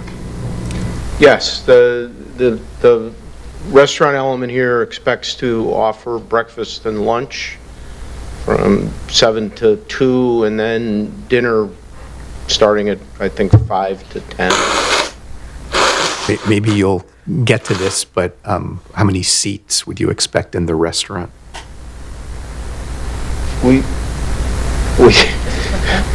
That's been a number that's been in flux a little bit. We've been using a number around 70, but it's not finalized yet. Erin is our architect, and she's working with them on a layout. We'll show you a potential layout. So 70 would be about 18 spaces required? Approximately. On top of the 52 for the office to get you to around 70? Right, and we have 130 on our site. When we refine this to satisfy the fire marshal, we need handicap spaces, and we need a place to put the mobile kitchen. And so would the place of assembly would not have seats, or would? It does not. That's- Hi, I'm Erin Butler, I'm Hi. architect here. Correct, so the idea for the space is that it's a standing room venue and that there will be chairs provided depending on what the actual event is. So, for example, if it's more of a music, upbeat type of performance, then there's likely only going to be accessible seating and chairs if required. Otherwise, if it's more of a presentation like this, then yes, there will be chairs on site, but most of the occupancy is based off of standing square footage. How are you approaching the parking requirement as to that assembly space? Using your regulation. It's the greater of the 4, well, I have the regulation. Maybe One I'll per look 4 at it. seats or something? Right, it's 1 space per 4 seats, or permitted occupancy, or 1 parking space for every 50 square feet of gross floor area available to patrons, where capacity is not determined by the number of seats, whichever is greater. Okay, and that's... So we did that math, and we used approximately 5,000 square feet would be available to patrons. Right. So we use that as the greater number than the occupancy number. With the 1 per 50. The occupancy math, it comes out as less, so. And then you applied the 1 per 50 to the 5,000? Correct. So that gets you 100? 100 spaces? Spaces. Yes. Okay. So if you have 100 spaces there and the restaurant is in full operation. 172 or Same 170? time, that requires 18 spaces, we still have more than enough space. Oh, you still, okay, so is the anticipation that you would want to have more spaces available than what the zoning requires during that nighttime period? The restaurant also requires spaces for employees. So we estimated how many employees would be there. So it's 8. I think it ends up being 25 or 22 for the seats, and another, I think it was 5 for the employees, for like 27. Right, so it sounds like that would be right around 130, which is the number of spaces you think you'd have Correct. on your site after the revisions. Yes. So if I may, Mr. Chairman, this is one of the reasons that I've been discussing with the applicant to come in for a pre-application, just because parking, there are multiple provisions that they can request and waivers that can be granted by the commission. But it's one of those, it's hard for them. They can't guarantee anything without coming before the commission. But one of the regulations is on page 76, I found it, is that the commission does have the ability to waive the parking requirements entirely when they're converting a building or renovating a building. There's another section that gives the commission discretion when they are renovating an existing building, to support the reuse of it on an existing site, which this also meets the definition of that. And the regulations also encourage shared parking, which I suspect is envisioned for when you have multiple uses on the same site, which they do. And I think that what they're proposing is they have offsetting peak usage hours. So, the office use is going to be primarily busy between, 9 to 5, and then the place of assembly or the live performance will be in the evening. And then I did speak with the town manager. One of the things to be aware of is the site is only 2 blocks away from the town hall. This is also publicly available parking. We now have pretty good pedestrian amenities 2 blocks away. So this is one of the reasons that I suggested they come to the commission to present this before going much further with a full site plan. And then the other reason I suggested they come before the commission is, as the applicant presented, the use of an assembly, a place of assembly, is also a determination by the commission that is the uses being proposed are similar to that use. The commission has made that, has used that discretion before. Not for a place of assembly, though, right? Or was it? Well, it was a place of assembly. I believe the address was 448 Silas Deane. It was for Euphoria Loft. It was for an event space, which falls in the same category. So I believe that event space, place of assembly, and banquet halls are all jointly lumped together in a permitted use. And so for all those reasons, I suggested they come before the commission for this pre-application to get some feedback. And then this one I think is interesting because, as we've seen, and even in my short while, we know there's some pressure on Old Wethersfield to support activities in the commercial and nightlife, and they don't, there's not enough parking. I think this is a good opportunity to sort of draw some of that synergy from Old Wethersfield closer to the town center. And the fact that there is some available parking at a town hall seems to, in my mind, make it a good proposal for all those reasons.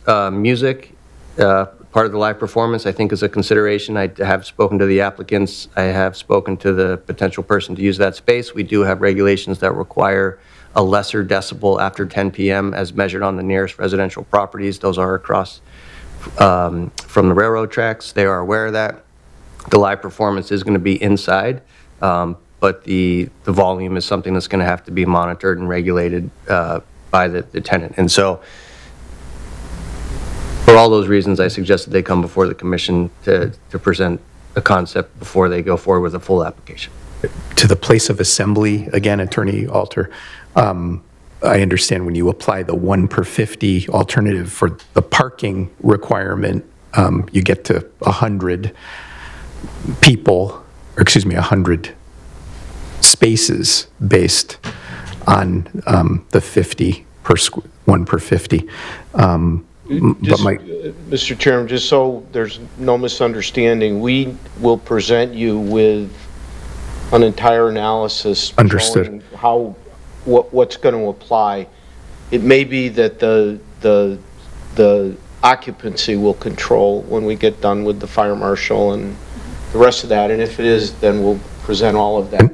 Are you saying, in other words, the fire marshal, fire code part of it could say you can't? Greater than that. No. Right. So I guess, right, and that's was going to be my next question. If it is a greater number than 100 that you could legally put in that space, then that would be important to us to know what you propose. And then I guess based on that, I think we'd want to still be looking at the parking if it's really going to be 165 people instead of 100. And I think our regulations give us the ability to look at how it's really going to work. And it does, and that is exactly why it's important for us to have the other agreement with Beaver Road before we come before you, so that you know that we have some extra footage there that we can rely on to meet this. And I think that is very, very important in this location, so you don't end up with cars lining Church Street into the residential area. And as you, I'm sure, know, that's been encountered on Center Street, with restaurant, et cetera. So I think that would be something we definitely would want to avoid. As would we. Yep. Okay. We're well aware of those issues. Okay. So let me introduce Erin more formally. She's our architect. She's going to give you a brief overview of both what the interior is expected to be for these mixed uses, and then what will happen with the exterior. Yes, thank you. Hi, everyone. My name is Erin Butler. I work with CDSG Commercial Development Services Group. We're up out of Stafford Springs, so way up north. But I'm very excited to be here today. I know this is a great project, and this has been in the works, it sounds like, for a very long time. So we're excited that not only is the town eager for this to really be a developed space, but also it sounds like the tenants have been very proactive with communicating with the town as well. So I think this is an honor as an architect to be able to develop a historic building like this. So just looking at this first floor plan, the blue highlighted here is the office space. So the idea behind this is it's a co-working space, but more of a shared office space. So rather than it being fully open, companies can come and rent office spaces for their employees. And so it's a very traditional business occupancy, nothing too different than out of the norm. But as you can see, that it takes up the large square footage on the first floor. And that total gross square footage for the office is around 13,300. And the second largest in this area is the yellow to the plan south. This is that venue that we were talking about. So this is the place of assembly. The idea here is that this is a very exciting and vibrant venue that can be used for performances, talks, a very multifunctional space.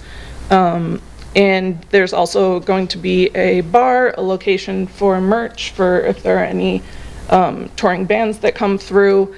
And as you know, this is where the auction house previously was. So we're predominantly using the space as it previously was. The stage is really just being extended to accommodate 2025 standards.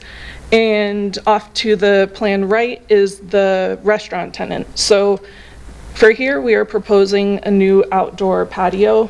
Plan south, as you can see, it's kind of outside the building. There's an existing overhang that we really want to be able to utilize. This is the area previously where it was a loading dock, but has not been functionally used for a while. So the tenant here was really eager to be able to have that indoor-outdoor space, but also be able to kind of tie in all of the tenants. So the idea that the owner of this building is really excited about is the synergy between the tenants. So we have the office space, which obviously will bring a certain clientele, and then we have the venue and the restaurant, which the tenants are very excited to be working together in that sense as well. As you can tell, the clientele won't necessarily be the same, but it could bring in some additional new people to the area. So level 1 is the only mixed-use floor. Level 2 and level 3, which is the existing brick building, is for the office tenant only. So we're proposing adding a elevator for accessibility, some accessibility upgrades, and predominantly just keeping the structure as it is because it is a very unique building. It has been updated with some steel structure, but for the most part it's a timber structure inside and brick exterior, which is very unique, and it's really exciting to be able to really restore that to the original charm. As Peter said, we are going forward and currently under SHPO review, and though we don't fall within the actual historic district, the owner is very eager to maintain this building as much as we can and make it as beautiful as possible. And let me pull up an exterior shot. Okay, yeah, so here we have the black and white drawings for the formal presentation. There will be colored renderings for everyone's reference. This is part of the package that we submitted for our SHPO review. So this package, as I'm sure you all saw, was very heavy on details and identifying where the scope of work will be for restoring the facade.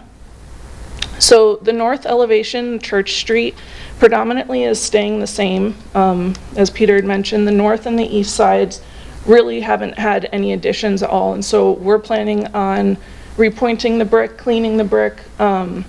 We are limited a bit with the historic designation as to what exterior work we can do. As you know, the Secretary of the Interior has very rigid restrictions, so we're trying to fit within that mold, but also make sure that this building is timeless, not just for Wethersfield, but also for the tenants as well, because this is such a unique mixture of the occupancies. We are currently working to develop signage and exterior lighting strategies. And if you look at the west elevation, I don't know if you can see my cursor, but Yeah. you can? Okay, great, thank you.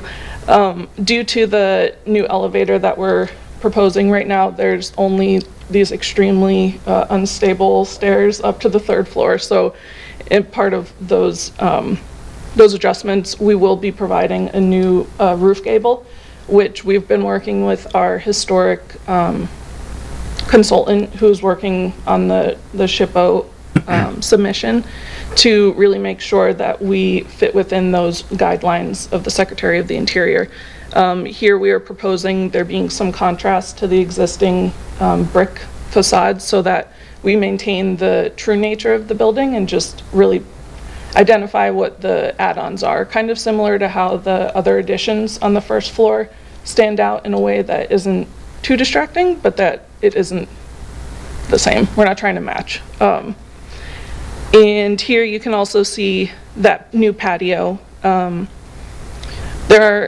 In this restaurant space, there are some overhead doors that are from the previous tenant when this was a garage-like loading area. And we are proposing let me back up. High level, we're taking out all the existing windows and replacing them with more energy efficient and materials that will be here for the long term. So right now, everything is a wood window, wood doors, and as you saw from the original photos, many of them are falling apart. Like it's not great. So we are really trying to invest our time and our money into things that are words. I think our big focus is just making sure that the building is brought up to the level of today while still maintaining the existing look. So all the details that were in the package that you guys received are true to the historical nature. And this is just another one of those locations where even though this addition is not original, because of the historical nature of the submission, we do have to treat this as historical as well. So what we're proposing is that we introduce some more glazing here so that this restaurant space will have more natural lighting. Looking at the east and the south elevations, you can really see that the goal with the new elevator overrun gable is that it does not add any height to the building height. The ridge line will be the max, and we're currently working with the elevator manufacturer to make sure that we can minimize the height required. And yeah, I think that covers where I'm at. The patio would be 2 feet above grade, the floor of the patio? Is that what the plans show? Yes, so the patio, so currently level 1 is stepped. So as you can see, the yellow, this lower portion, if we count that at 0, at grade, the blue and the red, the office and the restaurant are 3 feet above that grade. So the idea with the patio is that the floor will seamlessly go out to the patio, so it would be 3 feet roughly, but we're still working through the actual landscape. One other question is, I know Attorney Alter mentioned the outside food preparation truck or whatever you referred to it. So where would that be? How big would it be? And how often would it be there? Yes, so do you want me to go ahead? On the floor plan, so this is, or on the site plan, this is going to be reworked a little bit. We're in the midst of developing it. But down here where these current accessible stalls are going to be, the idea is that the truck or the kitchen would be over here, and that way the servers could just kind of hug that exterior wall and minimize the amount of circulation that we would need. So kind of right between C4 and C5. How big, what type of, When the restaurant is open, so. would it leave when the restaurant closes and come back, or would it just be left there? Would leave. And how big a truck? I honestly don't know. Okay. I'll find out. Did you consider, Maybe like I believe they're 6 feet wide and max would be 20 feet, but that's like the extra large food trucks, so probably more like 12-ish. did you consider trying to create kitchen space somewhere inside the building? That is apparently not the model that this Yes. tenant is interested in doing. Yeah, so this tenant, they do have an existing space in South Windsor called the Gastropub. And the idea there is that they do have multiple trucks, and they offer different cuisines in order for the customer to kind of have a variety of options. Here, their plan is to start with just one kitchen and have kind of a rotating menu on and off. So they have worked through the model previously, but So this mobile kitchen is subcontracted out by? it is. I think it's just different vendors are going to be brought in, yes. So there's different food trucks coming, basically? Yes. Like one at a So one's time. for breakfast, one's for lunch, one's for dinner, or is it the same? So my understanding from the conversations I've had with the tenant is that for breakfast, they're planning on sourcing their baked goods and other breakfast foods from local bakeries and kind of having those brought in. Same with lunch, grab and go sandwiches, and all they would be doing is heating it up. So more of like a cafe grab and go type deal. Whereas the outdoor kitchen would be more for dinner. Yes. We can provide you with greater detail when we Yes. get further along. We'll have a specific size and have a better understanding of how it expects to function. I think this is, for us, coming tonight is really to get your reaction to the overall proposal. We're particularly concerned about the proposed mixed uses, the parking that we've talked about, and the idea of this manner of providing a restaurant here. I understand that that's a new concept. It's new to me. It's new to all of you, I expect. And yet, I think it offers sort of a unique opportunity for a very unique building, so that I think that it seems like the right place for this kind of endeavor. So we're very interested in how you all react to all of that. Just similar question kind of to the kitchen. The office space, you mentioned that it would be like a corporate tenant. Is it going to be leased exclusively to a corporate tenant, taking a minimum of whatever, 12 offices, or would it also be almost like a WeWork concept with individuals being able to do a day, a week type? So my understanding is it's more similar to the first. So someone would have a membership with this company and therefore either have kind of a flexible one. This company used to be called Regis. And so they're very broad, they're very, this is kind of their new next gen.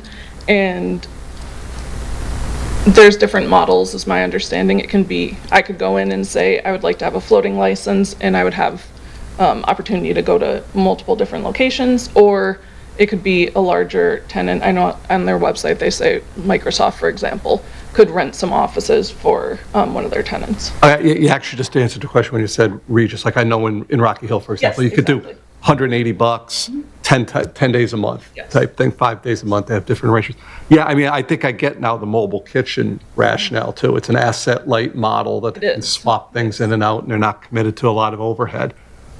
It's interesting, and I like it. I think it's... If I can just point one more thing out that the owner was very eager and very excited for, It's this little thing on the plan right here, this little double door, the connection between the office and the restaurant. And the idea is there's really going to be that synergy, not only between the event space and the restaurant, but also people who are working at the offices will be able to just hop over, get a coffee, get some lunch, and really be able to have that on-site cafe space. How old is this building? Do you know when it was built? 18, what? No, when's it built? Here.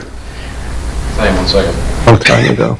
Do you have any original pictures of the building? 1880. You have original pictures of the building? 1880. We don't, but we just found out the last time we met with the fire marshal that he has his own private collection of an existing drawing that, No photos or anything? not that I know about. I believe it is featured on, like, there's a CT Mills website. I think there are photos. I'm not sure that they're from way back then, though. Interesting thing, we did the Stillman School over to the Board of Education building in a similar year, and we went and did all the windows. And someone pulled out pictures of all the stuff and found out that none of the windows had panes.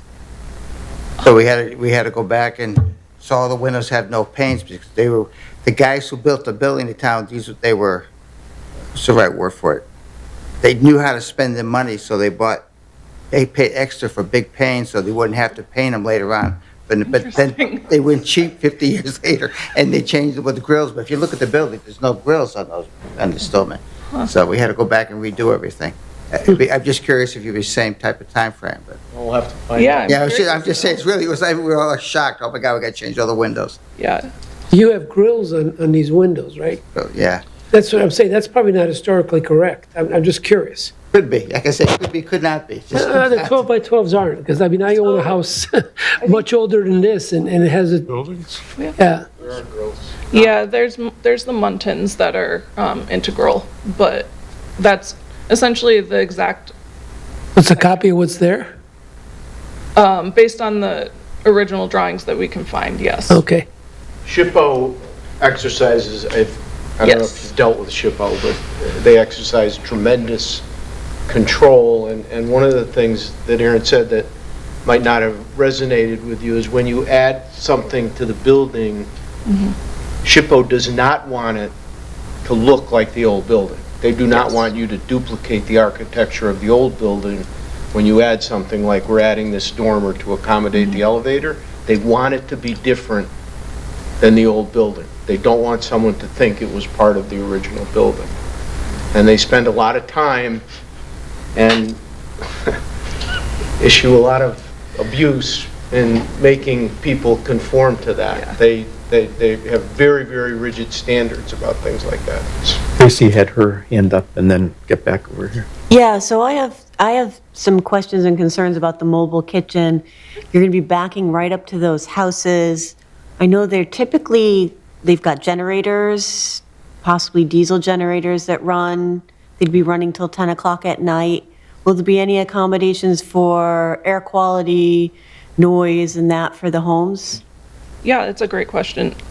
So what we have discussed with the tenant is that it's going to be more, I don't have personal experience, but people who use campers, there's the plug-in locations, so it's going to be more similar to that. So there'll be plug-ins yes, for so we electricity. provide the utilities for the mobile kitchens, and then from there, they can come and do their thing, I guess. That's what I wanted to know. Thank you. Yeah, of course. A quick question. Which building did the chimney serve? What was it? What was it for, a furnace? A manufacturing furnace? Because it looks like there's 3 different buildings. Yes. Two additions, which we wish were never built, and then... So on this plan, or on this satellite view, so our understanding is that this kind of U shape is the existing building. So that, please bear with me. Sorry for the back and forth. So this line, this datum at B1 and Plan North is all the existing. So there was a, what was there? So what was previous to the actual auction house, it used to be an industrial building, and so I'm assuming that But does it still have something at the base of it, or is it it just? just has a little opening, like a fireplace on the first floor, so you actually can still see it. We're planning on exposing that as much as we can to really introduce that historical charm in the venue space. Thank you. Yes. Yeah, right here. Actually, what are you doing for heat? You bringing gas in, doing the whole thing, or just? So, Honey, that's a what lot are we of doing money. for heat? What are we doing for heat? Heating. They run a steam boiler? Yeah, really? Steam boiler in there still, but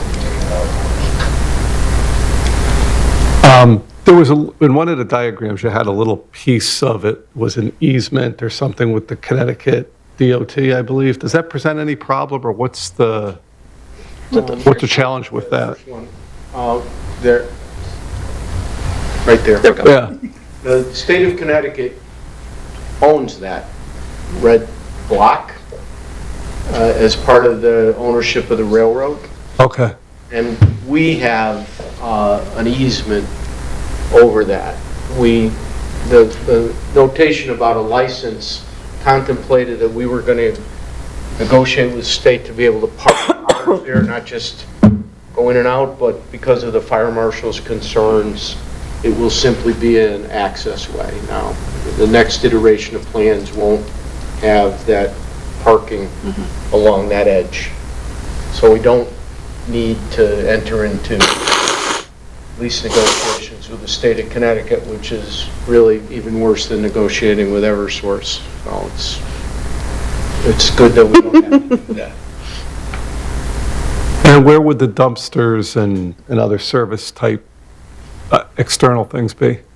Sure. So on the site plan, Seamus right here, this is the dumpster location. So it's tucked away from Church Street and will be shrouded and concealed so that it's not highly visible from the patron's point of view. And that's the opposite side of the home, so for like an Yes. early pickup and stuff, they're not going to hear. Far away from the residences. Yes.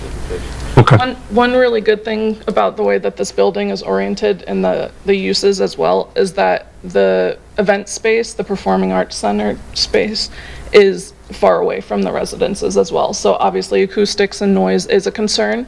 We are working with an acquisition right now to do a study, and we will have that information for you at the formal hearing. Yes, Chris. So, one thing is with the parking for the food vendor truck, will there be gray water? To like management, will that be necessary for the space? Because you mentioned utility hookups, but are they going to be like, emptying grease trap water or anything on that part of the? yeah, we just don't have all the details on it yet, but that's what we're talking about doing. Okay. And then about, I think this might be a question for you, David, about sort of the noise. There's a train track there. So how do you measure what the noise requirements are with a train going by occasionally for the residents? Yeah, it's a good question, and I don't know. I did look at the noise ordinance. The ordinances are specific as to the decibel levels permitted and where they're measured, but it doesn't say, and I'm used to seeing what device is used and who does the measurement. So in my experience, it's usually the local health district that does the measuring, and then that device is usually certified. But I think you need to also have a visual. Someone needs to have a visual or a timestamp of which noise you're measuring. So they do it a lot, they generally will do a validation. So they will test on that same spot the noise of a lawnmower nearby, the noise of a train. So they will have this comparison, but it's all done very, they'll have timestamp data and they can say, this is when we measured, this was the device, last time it was calibrated.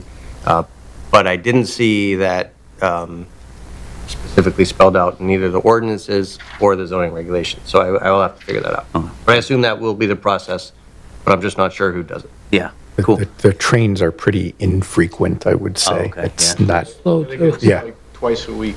something like that, right? So, It has to be a certain time. the off-site parking that you're hoping to get, I understand you have a connection there at the top. Yes. You're going to have some sort of signage, right, to get people to... We will. To understand to go there, right? Yes, so there definitely will be signage. We're currently working through the site building and tenant signage. But Okay. yes, we definitely will have some. The bike path is that that'll be an improvement to the property, or is that there? Currently, there's a bike path mentioned on the... Adaptive reuse. It's pavement right now that, after a meeting with David, that suggests that we stripe it for pavement. So right now it's paved. We're just going to stripe it and put some curb stops in. Yeah. So to provide bike access. There's pavement now, and people might take a bike over it, but it'll be striped for it.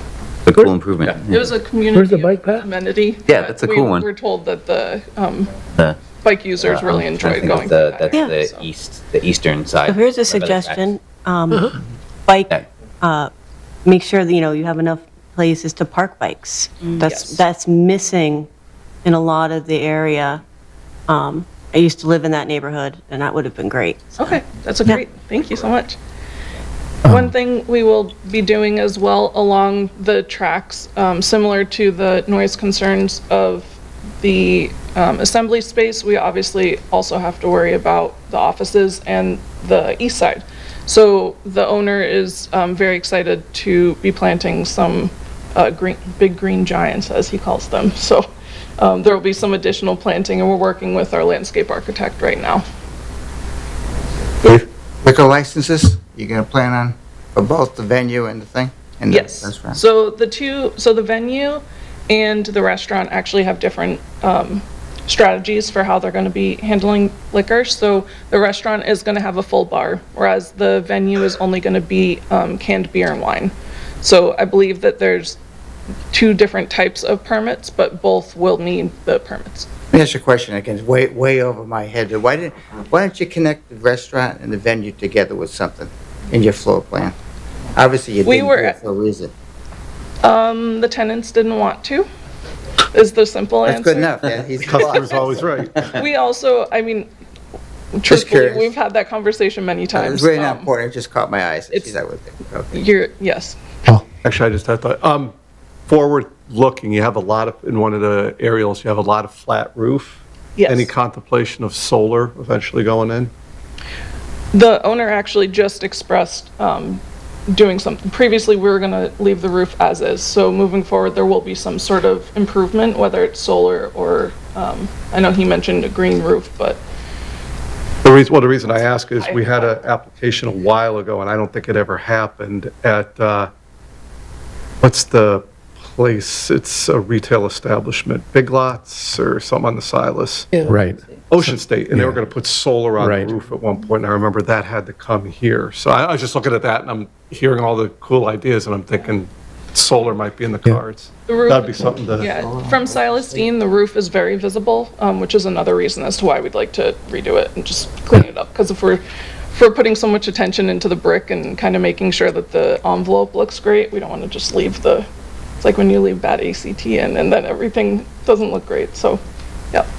I guess just a couple thoughts. One is, I think definitely it's an exciting prospect to try to reactivate this building into productive use. To me, I guess the things that we need to be very, very careful with are noise and parking. And I guess on the noise end, I would include any, from the assembly music space noise, from the outdoor patio noise, from a potential food truck in the back of the property noise, because you've got on the east side a row of residential on the other side of the tracks that goes quite far. And then I think off the northeast corner of the building, I know directly across the street, I think is a commercial establishment, but when you cross the tracks and get to the other side of Church Street on a diagonal, it's not too far till you hit houses on both sides of Church Street, actually.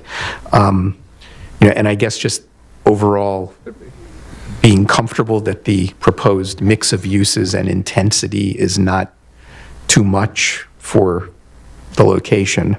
I think on the food truck, I think Tracy, brought up an excellent point just in terms of generators, engines running into the evening. We've had at least one prior application I can think of with some neighbor concern as to a different use. I think in an ideal world, I would have preferred to see, to not have that truck. It would be important to know what's it going to look like, how much is it going to be there, if you're going to do it, is it possible to put some kind of decorative screening at least facing due east so that the people who are on the other side of the tracks aren't seeing that vehicle? And is it possible that that same screening might possibly have some positive sound mitigation effect as opposed to making it vibrate and echo more than it otherwise would? On the question of the shared parking and the same zone language, I mean, I've seen other town regs where I think they might even touch upon a requirement that the use that it's supporting be allowed in the adjoining zone. We could have been more specific. It doesn't say that. I think that probably was being thought about by people when they did it, but we have to decide collectively whether we can comfortably interpret the same zone as meaning uses, another zone that permits the same uses, or whether you're kind of stuck with the same zone. I think rezoning either property does not sound like a good option.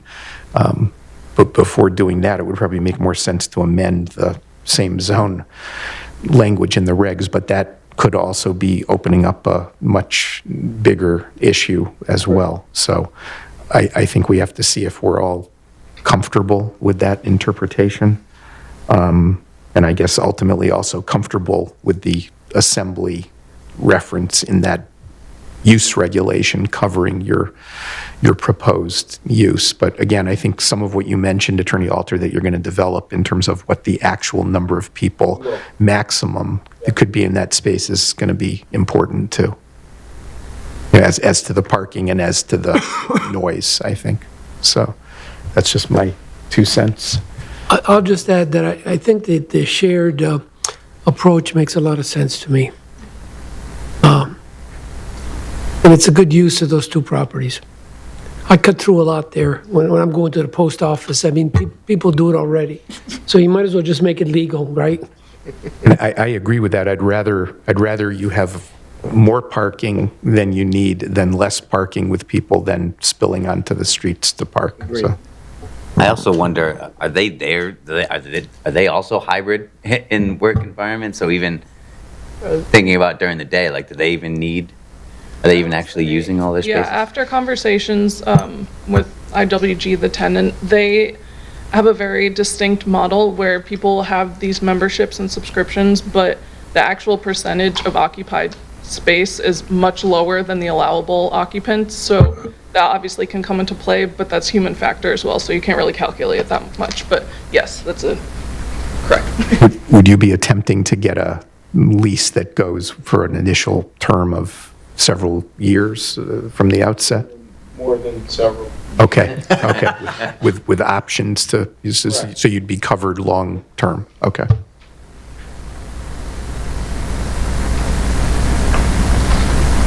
So really, it's the piece of information that we really need is that, and I'm certainly not trying to put words in your mouth, Mr. Chairman, but that my suggestion that the fact that the zone we're putting this parking in allows the exact same uses under the exact same circumstances is, I think, what that regulation probably intended, and that I would ask the commission to agree that that's a fair interpretation in this circumstance.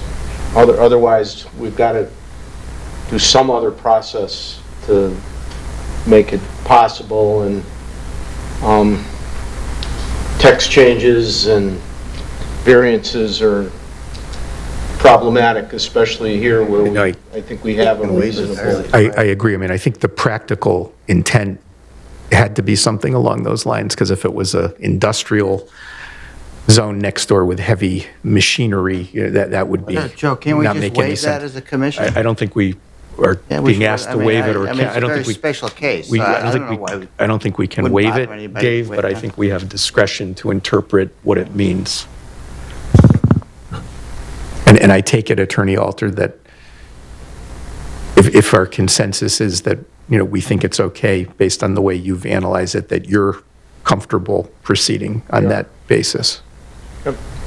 I was quite reassured when you indicated that the negotiations that you're conducting for this additional parking is going to be incorporated in the ultimate application that comes before us, because you're building in a contingency factor, in that, in having that. From an interpretive issue perspective, the public policy arguments for the kind of parking arrangements that you're proposing seems to be quite reasonable, and I would hope that the commission would would adopt its own policy interpretation that conforms or is in alignment with what you're proposing. When I first reviewed the application, the one thing that stood out for me was the issue of noise from music and other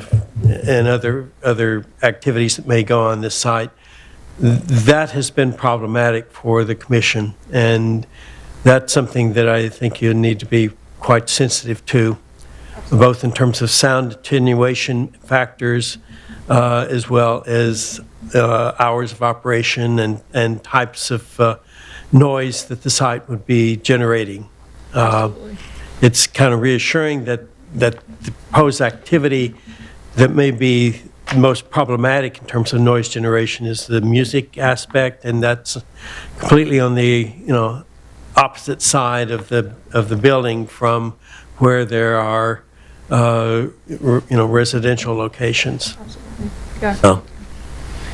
I should also mention that not only are we working with someone to do the acoustical studies for the environmental noise that this could potentially produce, but also there's a consultant for the interior acoustics. So not only are we replacing the windows, as I said, but we're also going to be including wall treatments and ceiling treatments to really make sure that it's almost like a box in a box. Yeah. And in regards to the solar issue that you brought up, that I find that also quite forward-looking, and I would hope that the owner goes forth with utilizing renewable energy sources for Absolutely. this building. Yeah, great, thank you. Back on the shared parking, Dave, I don't know if you were talking about the thing that allows us to waive a certain amount of the parking. I was talking about It was the two zones is the problem, right? Yeah, the two zones, but I would be more comfortable, I would not be comfortable giving a waiver for the number of spaces that are required, again, because of my concern for the residential area. I would be comfortable with you having the shared parking arrangement for the extra 40 to give us assurance that, you're going to have adequate parking, because I think the risk the other way is then it travels forever with 130 spaces, and it could be an undesirable, situation eventually. But I guess my own take on it is again, that had to be, I agree with your interpretation that it would think it didn't say the same zone just for the sake of being the identical zone, but the reasoning behind it had to be impacts, and the impacts would be because my car dealership is going to lease 50 spaces from somebody in an R2 residential zone, and I've got, auto showroom stock being parked there, or service vehicles or whatever. That, to me, would seemingly be the intent. So If I can just say one thing that happened maybe 2 or 3 weeks ago, we actually, John Butler, who's talked is the contractor, and he was on site, and there was a individual who came by and mentioned that she had a family member in that residential area, and same thing, she voiced a concern, like, am I gonna have to have parking in my dad's parking lot, or in front of his house and his driveway, and so that's absolutely a consideration. We know that that's not intended at all. But how do other, and again, I don't want to put people on the spot either, but it really comes down to the language that says in the same zoning district. Is that Joe, meant to just mean the use was Joe, allowed? one thing I'm just confused here. Why is this different than what we approved in Old Wethersfield at the brewery? He was actually going to have parking off-site in someone else's Same parking zone. lot. Church. Same zone. It's the same zone? See if the, all right, see if the thing is, it said 2 different zones, you said can't do 2 different, we split a zone. Town center here, well, I understand, it's not important to me, but. Yeah, it's not important. I mean, it's not important. But you just went by it, yeah. Oh, did I? Oops. Right there, right there. There you go. So it says second In to the on same the right, zoning same district zoning language. district. Okay. But And not important to me, but it must have been something important to somebody, so I don't know.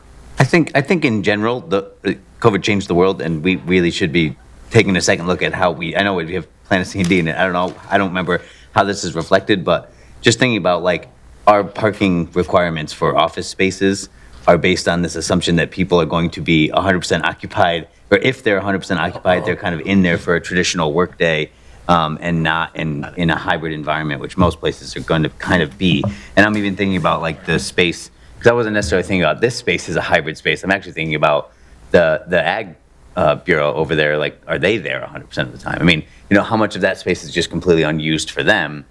Now, this is a bonus that you have some kind of an arrangement with them. And so I think, we were just talking about, are our parking regulations or our requirements realistic for another type of retail space?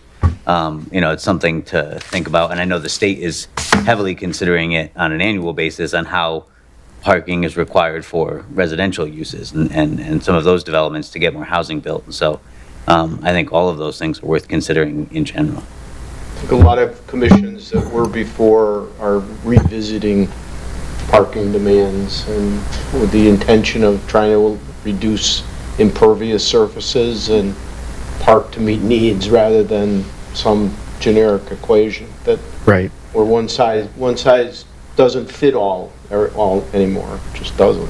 So. Right, I think some of them are actually going to maximum parking requirements that you can't exceed, right? Yeah. Yeah. Completely the opposite of what we've dealt with for forever.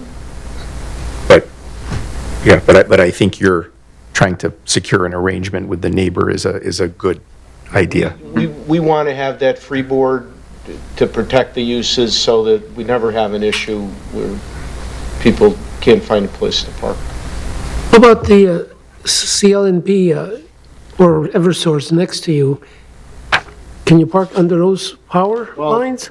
Beaver Brook is also in that corridor. Okay. So we would run right back into inland wetlands and all kinds of issues that we don't want to get involved in. I would just add to my making sure impacts are minimized and there are no unreasonable impacts to the residential that, I think having a sense of the frequency, the hours of events occurring where people may be parking 40 cars in that other lot because of the opening and closing and starting of cars in that rear lot be heard by the people in the residential area as well. So that's just another thing I think you should If you get to the address. point where the cars are going to the back lot, you're going to hear about it anyway, so. Yeah.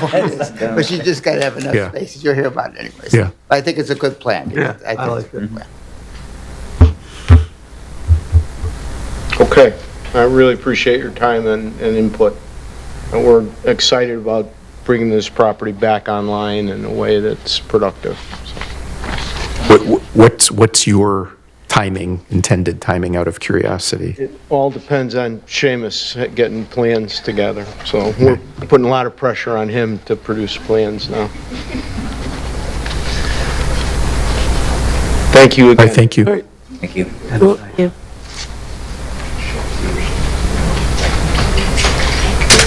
Sure. Does anybody want to take just a 5-minute break That's before good. we go to the plan of It'll development. take me a minute to get coordinated with Rory as well.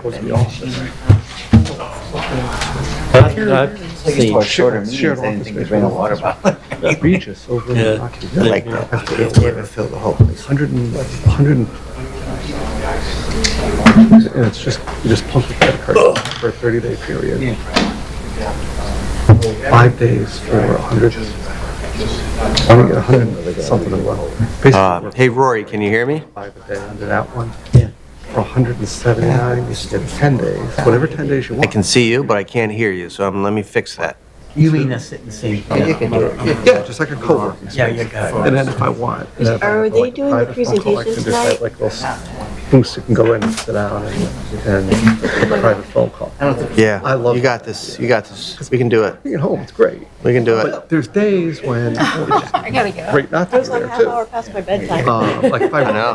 Me too. concentrate on something, believe it or not, if I really need to concentrate on something, I go to New York. I take the early train, I get down there, I'm in the office by 8:15, and I'm sitting. Rory, just focused. keep There's no talking. laundry, there's no Test, dog, test. no- I need to change this. Grab lunch with Ian, back to work. She can hear 7 me. o'clock train, You just can't back hear to the house by her. 9:30. So let me. So, you know, Rory, can you say something? having just, and I'm interviewing for new No. jobs. All right. All right. And some of them are remote. Headphones. Let me. Speakers. Could I have a Try to say something now. flexible office allowance? And I'll say, look, I don't mind working from home, but it's, for me, Go audio, HV drive. Can you say something now? energizing to, We have a break right now, so there's no pressure right now. We've got a minute to figure I this out. am productive at home. Can you hear me though? Drop the dog off at wag time Okay. at 7. I was sitting down at 7:30, back at home, and I didn't.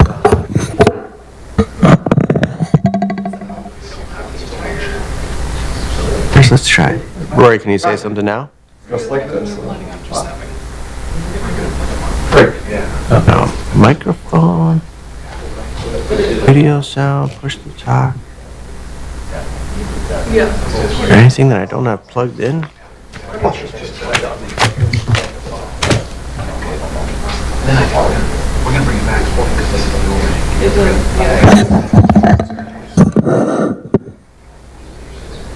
Rory, if you could just testing 1, 2, 3, if you keep talking. First, keep going.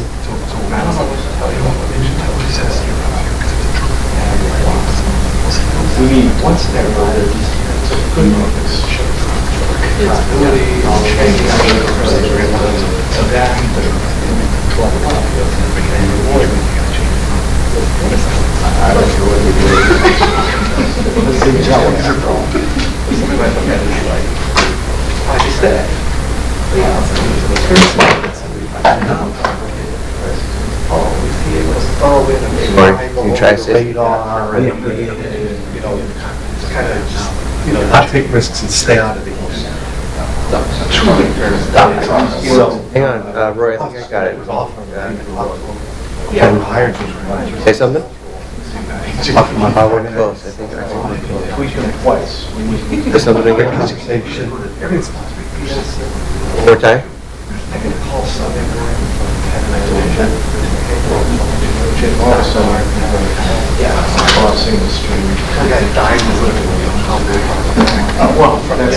Half hour, let's say. You think? Half hour.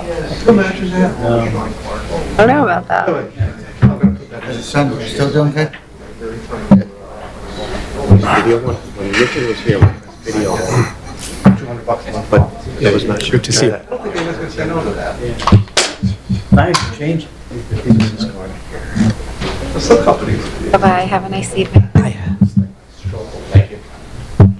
For younger workers, I think it's.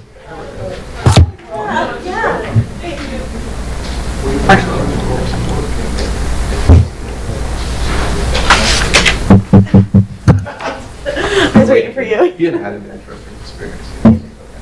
Hi, Rory. You know, let's try to be sure. Yes, yes. But then he started going in the office. What do you say? Is that us talking? That's us. Okay. Oh, I went in the office Friday. Good night. Am I in the wrong seat? Here, I'm like, wait a minute. This doesn't look familiar. That's not my handwriting. Same at Chocolate Beach. It was really rough. Her? No, it's totally right. That's what she's thinking we want. But it's those. Oh, yeah. Oh, yeah, big ones. Yeah. It was rough.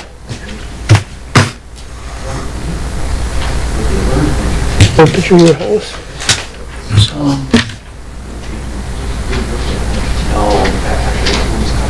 Lori, can you say something?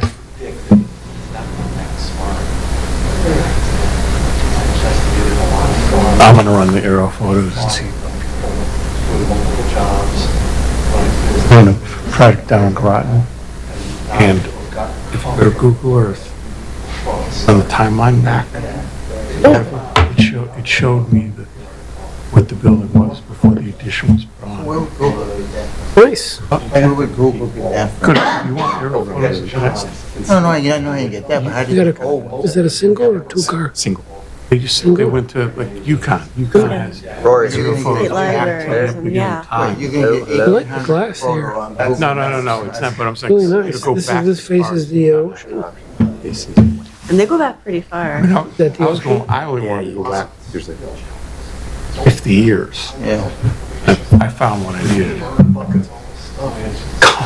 So who would be loading all that data in? Who would load all that data in? Not working yet? Yeah, no. Well, I have an idea. Yes, I'm While bringing it.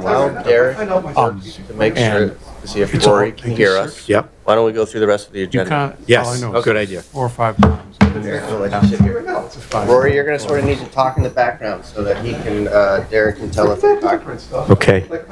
While we're trying to get connected here to our plan of development consultant, let's just go ahead and go through the other items on our agenda. 4.4 is nomination and election of representative to the Capital Region Council of Governments. And I think that was previously on, and Peter Me, wasn't. then him. Tom? No, not Tom. Chris? Okay, so I think Chris has expressed a willingness to take Peter's spot on that. Would somebody like to make a motion? Okay, that Chris Brecklin is the representative to the Capital Regional Council of Governments. Is there a second? Second. All in favor, please say aye. Aye. Aye. Any opposed? Any abstentions? Okay. Staff reports, I think, Minutes, I believe. sorry, minutes of March 4th. Would someone like to make a motion? Make a motion to approve the minutes Is of there, March 4th. is there a second? Second. Okay, motion second. Any comments? If not, all in favor, please say aye. Aye. Any opposed? Any abstentions? Same. All abstains, okay. Now, under staff reports, Dave? Yeah, these are two pending items that are going to be on our agenda for next month. But under this topic, I wanted to bring something up. I did mention it to Joe.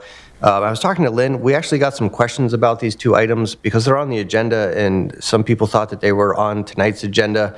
They do occupy a prominent space on the agenda. I was suggesting to Lynn that maybe we change it, and so that it's just clear that we say applications to be heard at the next Planning and Zoning Commission meeting.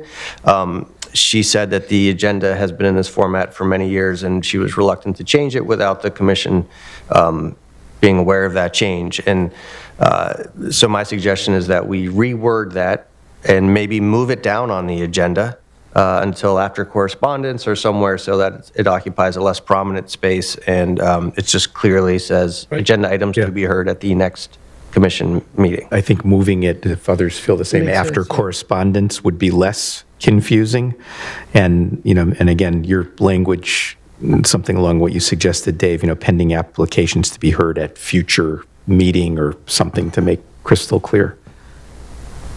The other thing I wanted to mention under staff reports is that a few times there's a provision in the regulations that allows minor site plan modifications when the zoning official, the town planner, and the town engineer all concur that the proposed modification is minor. And I was thinking that maybe under staff reports that might be, I should probably include those, just to say when we've done those, so the commission is aware that we are exercising that administrative function, just so there's a record of it. It's pretty clear in the regulations what staff can and can't do, so I thought I would add that to staff reports, just to keep you aware. And I was also considering, and this is up for discussion, the authority for sign reviews has been delegated from this commission to the Design Review Advisory Committee. They do meet pretty regularly. There's sign replacements that happen frequently, and I was thinking it might be a lot to list them on the agenda, but I was thinking maybe monthly or quarterly I include some sort of a report so that you all can see what signs, so you're aware of the activities of the Design Review Committee, because they are a subcommittee of you all. Yes, we can kind of hear you. Yeah, I'll stop. I have more under the Town of Newington Alternative Energy. Joe, I'll follow your lead. Are we? Oh, we have public comments. Yet, or still working on it? Still working on it, so why don't you keep going, Dave? And well, so jumping ahead, seeing no members of the public present. Right, there's nobody here, so okay, we're covered there. Under correspondence, I think it's appropriate, because at our next commission meeting, one of the agenda items is a electric vehicle charging station. It's appropriate, so the Town of Newington sent us the required notification that they're going to change the zoning regulation, which could impact us. We're within 500 feet. They are adopting a electric vehicle charging station. There was a statutory change that now requires a certain number, I believe it's 10% of any new commercial development parking spaces to have at least a level 2 or a fast charging station. The proposal that we have for the next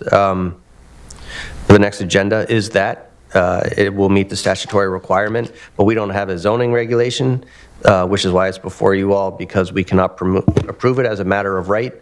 And so I just wanted to explain. I did ask at this evening, we received a copy of the zoning regulation amendment. I put it on your desk under your packets. I think it's very simple. It's to the point. It's something we might want to consider to adopt. It just mirrors what the statutory requirement is. So I wanted to just call your attention to that. And then also, Lynn, we did receive the Meadow View newsletter. I'm not sure if that's quarterly or not, but it does sort of cover the summer, and there's a lot of engaged activities that are occurring this summer. So I would encourage you all to take a look at that and see what sort of activities there are. And lastly, for me, if we're still working on the audio visual, we recently received the 2024 Affordable Housing List of Appeals, and for those of you that aren't familiar, there's a state statute, you probably all are, because we all have to be trained, called 8-30G. 8-30G, Connecticut General Statute Section 8-30G sets a state target for municipalities to have 10% of their housing units deed restricted as affordable. There's a couple different definitions of affordable. But in all those cases, we're looking for 10%. As of 2023, Wethersfield was very close. We were only 117 units short in 2023. The 2024 data came out, and we were only 50 units short. In conversations with the town manager and also being aware of some of the multi-unit developments that are likely to come before this commission over the next year or two, similar to the Borden. Being that we're so close, I think it's a worthy objective to get those 50 units or the 117 units, primarily because it will protect us from what's called an 8-30G application, which means that if we do not have 10%, a developer can come in and apply for an affordable housing application and really disregard our zoning regulations on appeal. So the commission can deny the application if we don't think it fits with the community or it's the wrong place. But generally, if you don't have 10%, the application will win on appeal. I'm not saying affordable housing is a bad thing. I think it's a good thing. I think that affordable housing right now, the definition is 80% of the area median income. If you look at that math, the area median income is about $81,000. 80% of that is in the 60s. That's a teacher salary, a fire person's salary. Those are reasonable salaries. Those are what they call workforce housing. You've probably all heard that. In some cases, that's more palatable than affordable housing. Long story short, I think the commission should consider, so that we don't go backwards, that we consider, and a number of municipalities are, that when we do have a multifamily housing development come through, we can pick a number, and we would sort of work through this with a workshop. Any multifamily housing development over 10 units has 10% set aside, just so we don't go backwards. Because we're so close, if we don't have some minimum set, and we don't have any affordable requirements, which right now we don't, if we were to get a new development with 130 units, all market rate, we are now 130 units behind. And so we are more susceptible to a development that we, may not think fits with our community. So it's a big topic, it's a big discussion. It's just seeing how close we are. Some towns only have 4%, 2%. If we were that far away, I think it might be too lofty a goal, but we're really close. The other interesting thing about it, since we're waiting, is that I think we should also take advantage of something called inclusionary zoning. There's a statute, it's little used, but it's gaining popularity. It's section 8-20, and it allows the municipality at the commission's discretion to accept a fee in lieu. So we may receive developments that come through multifamily housing where we don't think that affordable housing would be appropriate. We can, if we have a regulation that allows the commission to require, we can request and the developer can grant, and in many cases they do, a fee in lieu of. That fee in lieu would go into a housing trust fund, and we could give it to, for example, the housing authority, who could develop affordable units, elderly units, which all go towards our 10%. I bring it up as something to consider. And if it is something that the commission is considering, we have a number of other regulations that need to be updated. We now have statutory regulations for accessory dwelling units. Our regulations are out of date. We have regulations for electric vehicle charging stations. Our regulations are out of date. We need to address those. We should probably look at our parking regulations. And I think it's worthy to at least consider, even if we end up ruling out the using inclusionary zoning and an affordable housing percentage on certain multifamily developments, with the goal of being to get that 10%. If we can get to 10%, we've really protected ourselves from a development that we may not want. So I'll stop there. It's a lot to consider, but I don't think I think it would be better to have a sort of a subgroup work through these so that it can sort of be done efficiently. And I will say, although nothing's been filed, there are going to be some large multifamily, large unit applications coming to the town in the next few years. Okay. In some locations where we may want to have some affordable housing. Just a quick question on that one, David, too. In addition, so one of the fastest ways for a town like us that doesn't have a lot of buildable properties, right? 50 units with, a 20%, that you're looking at like a 200 unit development. I don't think that's coming in. So most affordable for everybody, like most affordable subsidies are 20% of the units if you get like a 9% tax credit deal. So that would be a 200 unit. I don't know how many 200 units we have coming in, but one of the other ways is like I have a CHFA mortgage, like those count. So a lot of ways is there anything we can do in our regulations or zoning to help promote sort of first-time home buyers or anything like that, or any kind of regulations that might promote more affordable first-time home, single-family homes for them, because that might get us there a lot faster as well. It's a great idea, and just because I'm sort of on the mission, 50 units seems very attainable. I am speaking with social services. Frequently people come in, any Fannie Mae, Freddie Mac rental assistance program or home purchase program can be considered. So I am having a conversation with our social services director to say, hey, when we direct people to these resources, let's try to send them in a way for, to get 50 units. Yeah, it's a good idea. And interestingly, it fluctuates. So I asked what their margin of error was, and I've said this before, I find it interesting that we were 117 units short in 2023, but their margin of error for Wethersfield was 368.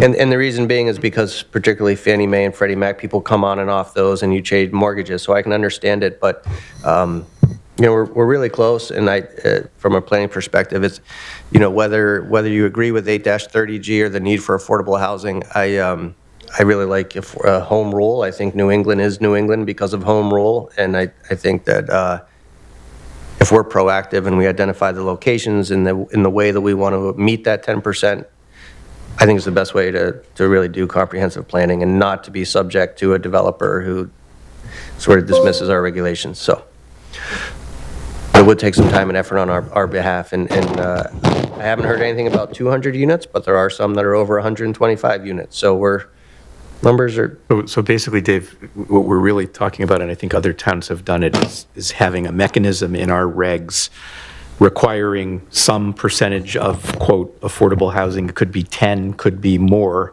but at a minimum, we don't slide backwards away from meeting our target, and we possibly make more progress in meeting our target, as opposed to just more developments that don't have any affordable component to them. And I think it also gives a developer, well, it basically avoids going backwards and helping to solve the problem, but doing it in a way that we can define in our regulations how it works.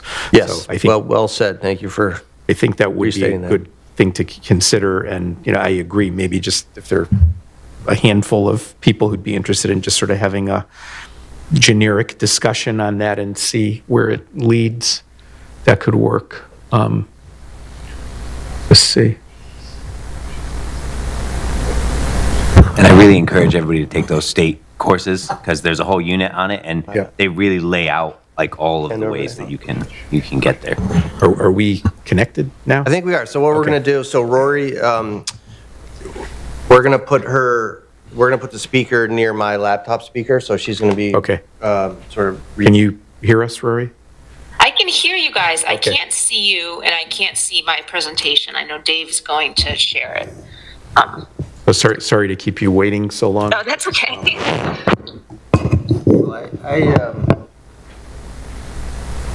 Sorry to keep you, thank you very much. It's just, I'm sorry, let's see how small the screen is if I share the, okay, all right. So we're on slide number 1. We're on the cover slide. Okay. All right, so I can't see it. I'll no, just... you're not going to be able to see it. Okay, I'll go through on mine. So yeah, you can go to the next slide, Dave. I'm going to try and get through this nice and quick for you guys. I know many of you I've met already through our advisory committee, so thanks for having me here tonight. It's great to be here. Just a quick agenda to talk about who I am, who FHI Studio is. I'll run through the scope, talk about our engagement, because I know some of this is new to some folks. We'll review our draft vision statement that we developed for the plan. There's some draft goals for each of the chapters. We'll take a look at some of the layout samples. We have delivered the first initial 3 chapters to Dave to review, so I have some imagery of that content here. We'll take a look at the land use map and then talk about next steps. So you can go to the next slide, Dave, and we'll buzz through introductions. You can go to the next slide. I'm there in the middle. My name is Rory Jacobson. I'm a community planner with FHI Studio. We are a Hartford-based planning firm. We work quite a bit with the CROG, the Capital Region. So really happy to be here working in Wethersfield. I do have a couple images there of both Erics from RKG. They partner with us very frequently. They were signed on to work on the town's affordable housing plan, and I know that they delivered a draft of that to Dave that's in review at this time. So it's fitting that you folks were just talking about affordable housing and initiatives, because I think that their plan does lay out some great options for you. And we worked very closely with them during this process, to make sure that this POCD update aligns with the affordable housing plan. We don't want 2 separate plans with different results and different recommendations. So with that, I'll go to the overview of the POCD. You can go to the next slide, Dave. I know you guys, Planning and Zoning Commission, you're all very well versed in what the POCD is. It guides the town in making those policy decisions referenced by boards and commissions. We really like to make sure that it is very user-friendly, has a lot of great information. So, it documents conditions in a community at a certain point in time and and thinks about future conditions. And, above all, beyond that, it is required that each municipality have an up-to-date plan of conservation and development every 10 years. This is, helps you get grants, helps you get funding, and, Wethersfield is overdue. The previous plan was adopted in 2013, so you guys are overdue, so we're really looking to get you in compliance with that. The scope of our work involves, coordination. We've been working closely with a POCD advisory committee, and many members of planning and zoning are on that committee. We meet on a monthly basis to review the goals of the plan and keep us on track, review different engagement initiatives, and really they were kind of the sounding board throughout this whole process, and really will continue to be. We did quite a bit of community engagement in the fall and in the early winter. We did social media, news coverage. I'll run through each of these things, but this just gives you an idea of all the different touch points with the community that we had. We dug into existing conditions to get a sense of, what the trends and the issues that are kind of in Wethersfield today. And we are currently working to develop that POCD document based on all the different pieces of information we've gathered. So with that, I'm going to just touch on some of the engagement. I know some of you, this is new information to you. Others, you've heard this quite a bit. So we did attend 2 pop-ups, and the first one was Porch Fest back at the end of August, and then Corn Fest. And it was really great when we asked the committee, what events do we need to go to? They immediately said Porch Fest and Corn Fest because they're such great, well-attended events, and many communities we work in they look at me, oh, we don't do anything. There's nothing in the community. So it's really great that Wethersfield has such great activities and events, and we heard over and over again that that's something that makes the quality of life in the community so great. So you can go to the next slide, Dave. We did do quite a bit of advertisement about our workshops and events. There was ads in the Great M multiple times, Wethersfield Shopkeepers Association, Chamber of Commerce. There were flyers up at the town hall, library, and the community center. We, had a 2-week ad in the Rare Reminder right before the public workshop, and there was also an article about it in Wethersfield Life. So really tried to get the news out there to as many people as possible about the workshop and the online survey that we conducted. So you can go to the next slide, Dave. So we did get a great response from our online survey, nearly 900 responses, and we asked a variety of different types of questions, questions about, quality of life, where you see yourself living 10 years from now, and then various questions about the different plan topics. And there was open-ended responses, multiple choice. We got a really great feedback, and really thankful for the information that we heard from the survey. You can go to the next slide, Dave. When we asked, this is just a variety of samples from what we heard, when we asked, why do you live here? And, over and over again, like I said, people talked about, the quality of life, the accessibility, the small town feel, the great location, the location within the state. It had access to pretty anywhere you want to go. Old Wethersfield was mentioned, the library, the neighborhoods. So this is the types of feedback. I highlighted these because this is the types of feedback that we just heard over and over and over again. And our advisory committee, they've been great throughout this whole process, attending everything and really being, such champions of the plan, and they from day one said, our mission, that Wethersfield's primarily a residential community. We want to do what we can to make improve the life for Wethersfield residents, and I think that's kind of rung true throughout this whole process. So Dave, you can go to the next slide. It should be the workshop summary. So we did have our public workshop at the end of October.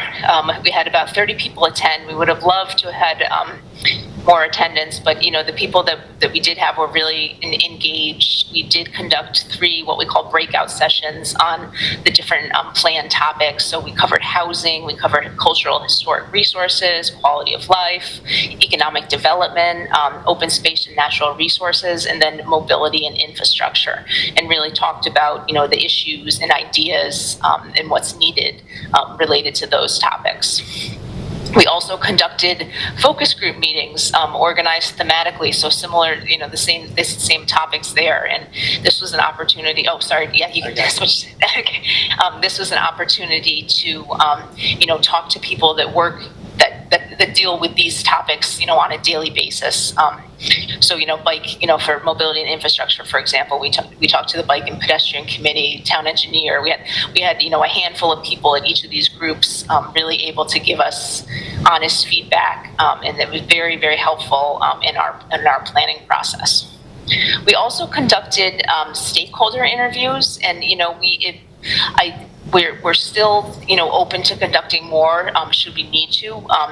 The first one was with the SHPO, so the State Historic Preservation Office, and they were really great, and they were happy to review the plan. They're actually doing a similar process with their agency, and obviously it's not a plan of conservation and development, but they're working on a comprehensive plan.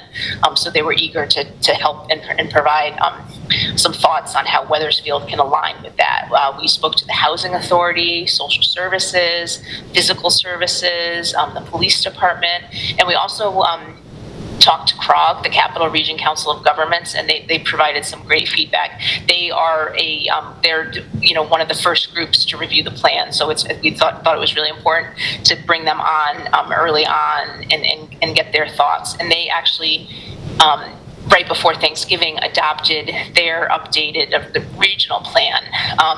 So it was nice, to make sure that we'll be in alignment with that as well. And they were happy to take part in that interview. So with that, Dave, you can move on to where we talk about what the vision statement is. So, in developing the plan, we started early on with what we call visioning, and with the advisory committee, we went through kind of a visioning process to think about, what makes Wethersfield the great place it is. Where do you see your, 10 years from now? This is a 10-year planning horizon. Where do we want the town to get to? And we did a little bit of this, and we've continued to do this throughout the different engagement. But really, a vision statement, it's very aspirational, outlines long-term objectives for the future. Vision statements are often designed to be motivational and communicate values. So able to convey to both internal and external stakeholders. So we don't want it to be too jargony and planner techie that people don't understand, and we want it to resonate with the community. And you can go to the next slide, Dave. So in developing the plan, I mentioned that we did do visioning, and we've continued to do visioning throughout really our first meeting. So we developed a draft vision statement that we're still tweaking, and it's still a draft. This is what Wethersfield values. This is where the town is striving toward, it documents desires and aspirations of the community. For each of the plan chapters, we identify goals. So these are strategies, these are commitments to achieving that vision. And then beyond that, there's various strategies that, those are the methods, those are how you achieve the goals, and then very specific action steps. So, these are steps that need to be taken. This is like the action plan. We got there, and we're continuing to develop the plan based on this organization, but from a variety of, our review of previous plans and studies, the great work the town's already done on planning initiatives, our review of, existing conditions and trends, and then also community input. So all of those things kind of lead into this creation of the plan. And so with that, I'll share our draft vision statement. And again, we'll probably continue to tweak this and modify it right up till the end. So I say this is a draft, and it really truly is. So Wethersfield is a safe and welcoming community that honors its rich history and diverse culture. With a focus on community, inclusivity, and connection, Wethersfield provides essential services, varied housing options, and opportunities for all generations. Committed to protecting its natural and historic resources, supporting local businesses, and creating a sustainable future, the town offers exceptional access and opportunities and serves as a vibrant hub for the region. And Dave, you can go to the next slide. So then, for each of the plan plan chapters, sections, you'll see we really kind of base the organization on those, the focus group topics and the breakout sessions. We stuck with that organization, and it's a little bit different than your existing plan, the 2013 plan, and that was intentional. When we first started this process, in talking to the advisory committee, we did talk. Is it better to have the plan organized by themes, or is it easier to have it organized by discrete chapters or topics? And everyone agreed that the topic idea made sense. So we'll have a chapter specific to housing, and this is the draft housing goal. And again, these are drafts, but the goal. Rory, I want to say thank you very much. I know you're doing your best to get through this quickly, and I appreciate it. You're doing great. I'm going to suggest that for the next few slides that we advance the slides, we read the goal, and then because there's a number of strategies that the commissioners, when they see this presentation, we will send it out. They can read the strategies in more detail, and we will just sort of capture the goals over the next few slides. Does that sound good? Yep. Okay. And Dave, I would note too that we did, in the end of it, I have a screenshot of the matrix, and I think that's something that can be shared. That has, for each of the chapters, it has the strategies, but underneath each strategy, it gets to that next layer of the action. So that's something I think can also be shared, if you're good with that, Dave. Good point. Yeah, absolutely. Yep. So I'm on the housing slide. I'm going to advance to cultural and historic resources. Yep. So Rory, if you just want to read the goals. Sure. Yep. I'll do that. So the goal, and again, these are drafts: safeguard, promote, and celebrate Wethersfield's cultural and historic resources for future generations by encouraging the stewardship of historic landmarks and properties and supporting growth of cultural assets within the community. And again, there's multiple strategies, and then more specific actions that we couldn't list on each of these slides. I jumped ahead. I'm on quality of life. Okay. So provide high-quality, fiscally responsible community services and facilities that are adaptable to the changing needs of residents, supporting individuals and families at all stages of life. Thank you. Yep. Economic development. Okay, so foster a thriving economic climate by attracting and supporting businesses of all sizes and types to offer a diversity of goods and services. Encourage the flexible redevelopment and infill of existing commercial areas to expand economic opportunities and reduce the tax burden on residents.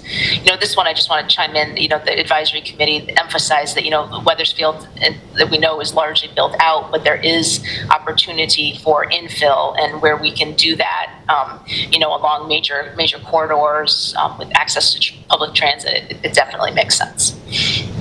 Yeah, thank you for making that point.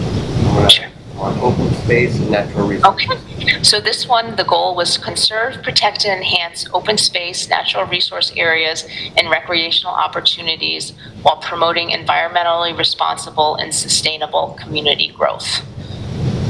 Thank you. Yep.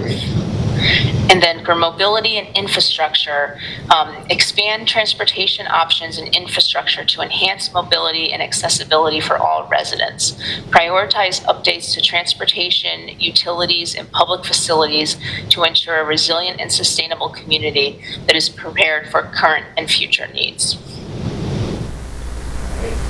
And then finally, a part of the plan requires that we have a future land use map. So for the land use and zoning chapter, we do have a discrete goal for that as well, that encourage balanced growth and development that supports a livable and inclusive community, strengthens economic vitality, and promotes healthy lifestyles, all while preserving Wethersfield's small town charm and protecting its natural resources. So this one kind of ties in a little bit of everything for the land use and zoning goal.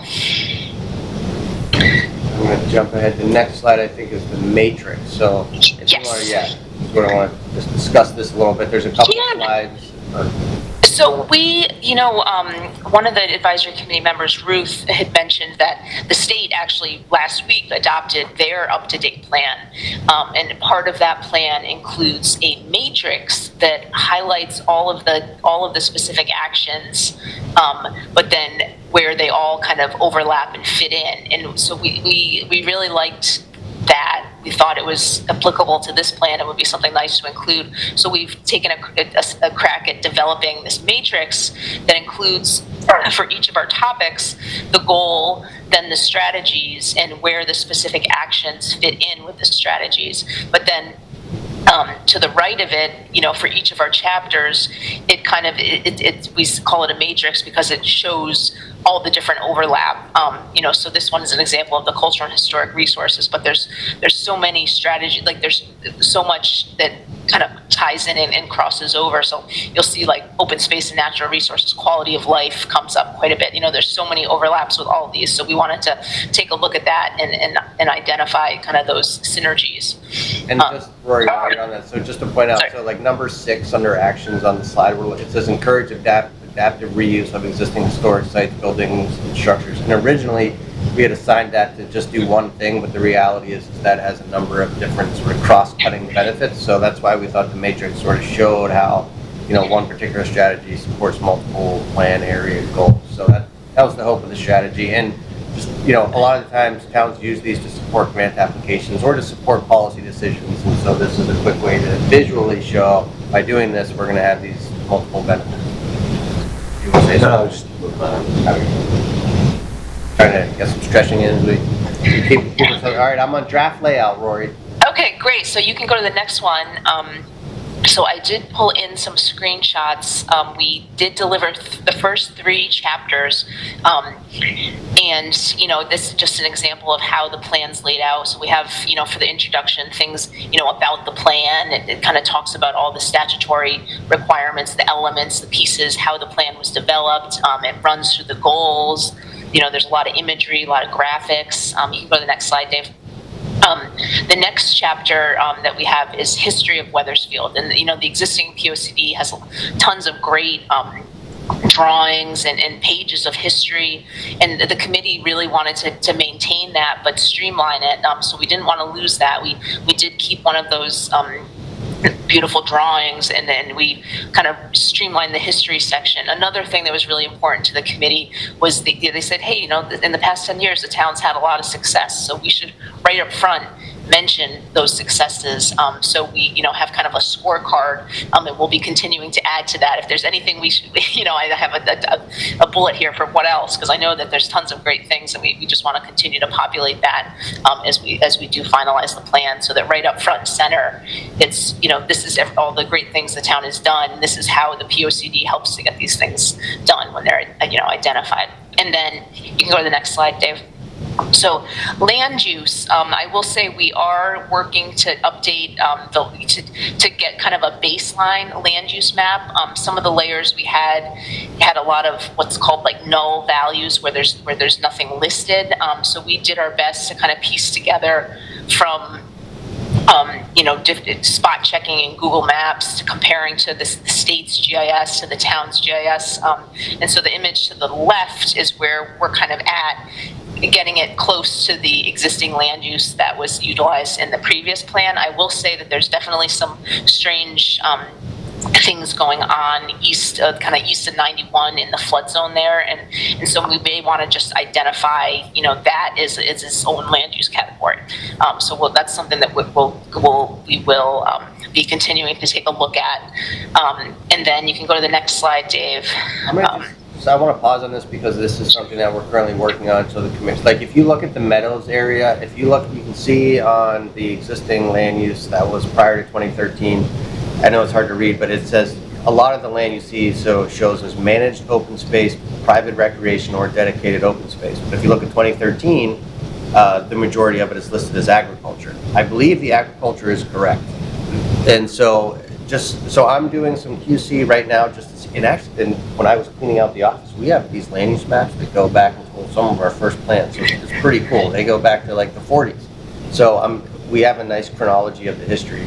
But the other thing, Rory, I'm going to make a comment, is in 2013, you see, we started doing, like, you can see the parcels in 2013, and land use mapping generally isn't that specific, and I would suggest we don't want it that specific, because the land use classification is now captured in our assessor database, and because the parcels are the primary data source, you show it at the parcel. But Rory, one of the suggestions I'm going to have is that we dissolve the GIS feature so it's generalized and not parcel specific. So just a point that's important, and since I'm talking to you on that. Okay, I'm going to go next. Great. And so this next one is the future land use plan that is included in the existing POCD. So this is a type of, this is like the map that we will have to generate, thinking, future land use, from 2025 on. So, 10 years into the future, where do we want to get to? So we'll be, thinking about that, thinking about, any kind of development we know that's coming online, anything we've heard from our, outreach and interviews of, thinking of the housing authority properties that they would love to get, things like that, things that we know that we want to, modify in our future land use. And I think that's something that would be great to get feedback from this group as well, as we get further along in developing this. Rory, is this the 2013 land use map? Yes, yep. Just making sure that title's right. Okay. This is the 2013 future land use map. So in 2013, this is what was proposed for the next 10 years? Yep. Okay. So the one on the previous slide was the existing land use. Okay. So we want to first make sure that our existing land use is accurate before we do a future. So that's kind of where what we're working toward at this point. I'm going to go to the next slide. Yep, great. So we will be continuing to really fine tune our goals, strategies, and actions. I mentioned their drafts, but and we will be continuing to develop the future land use map to incorporate the goals, actions.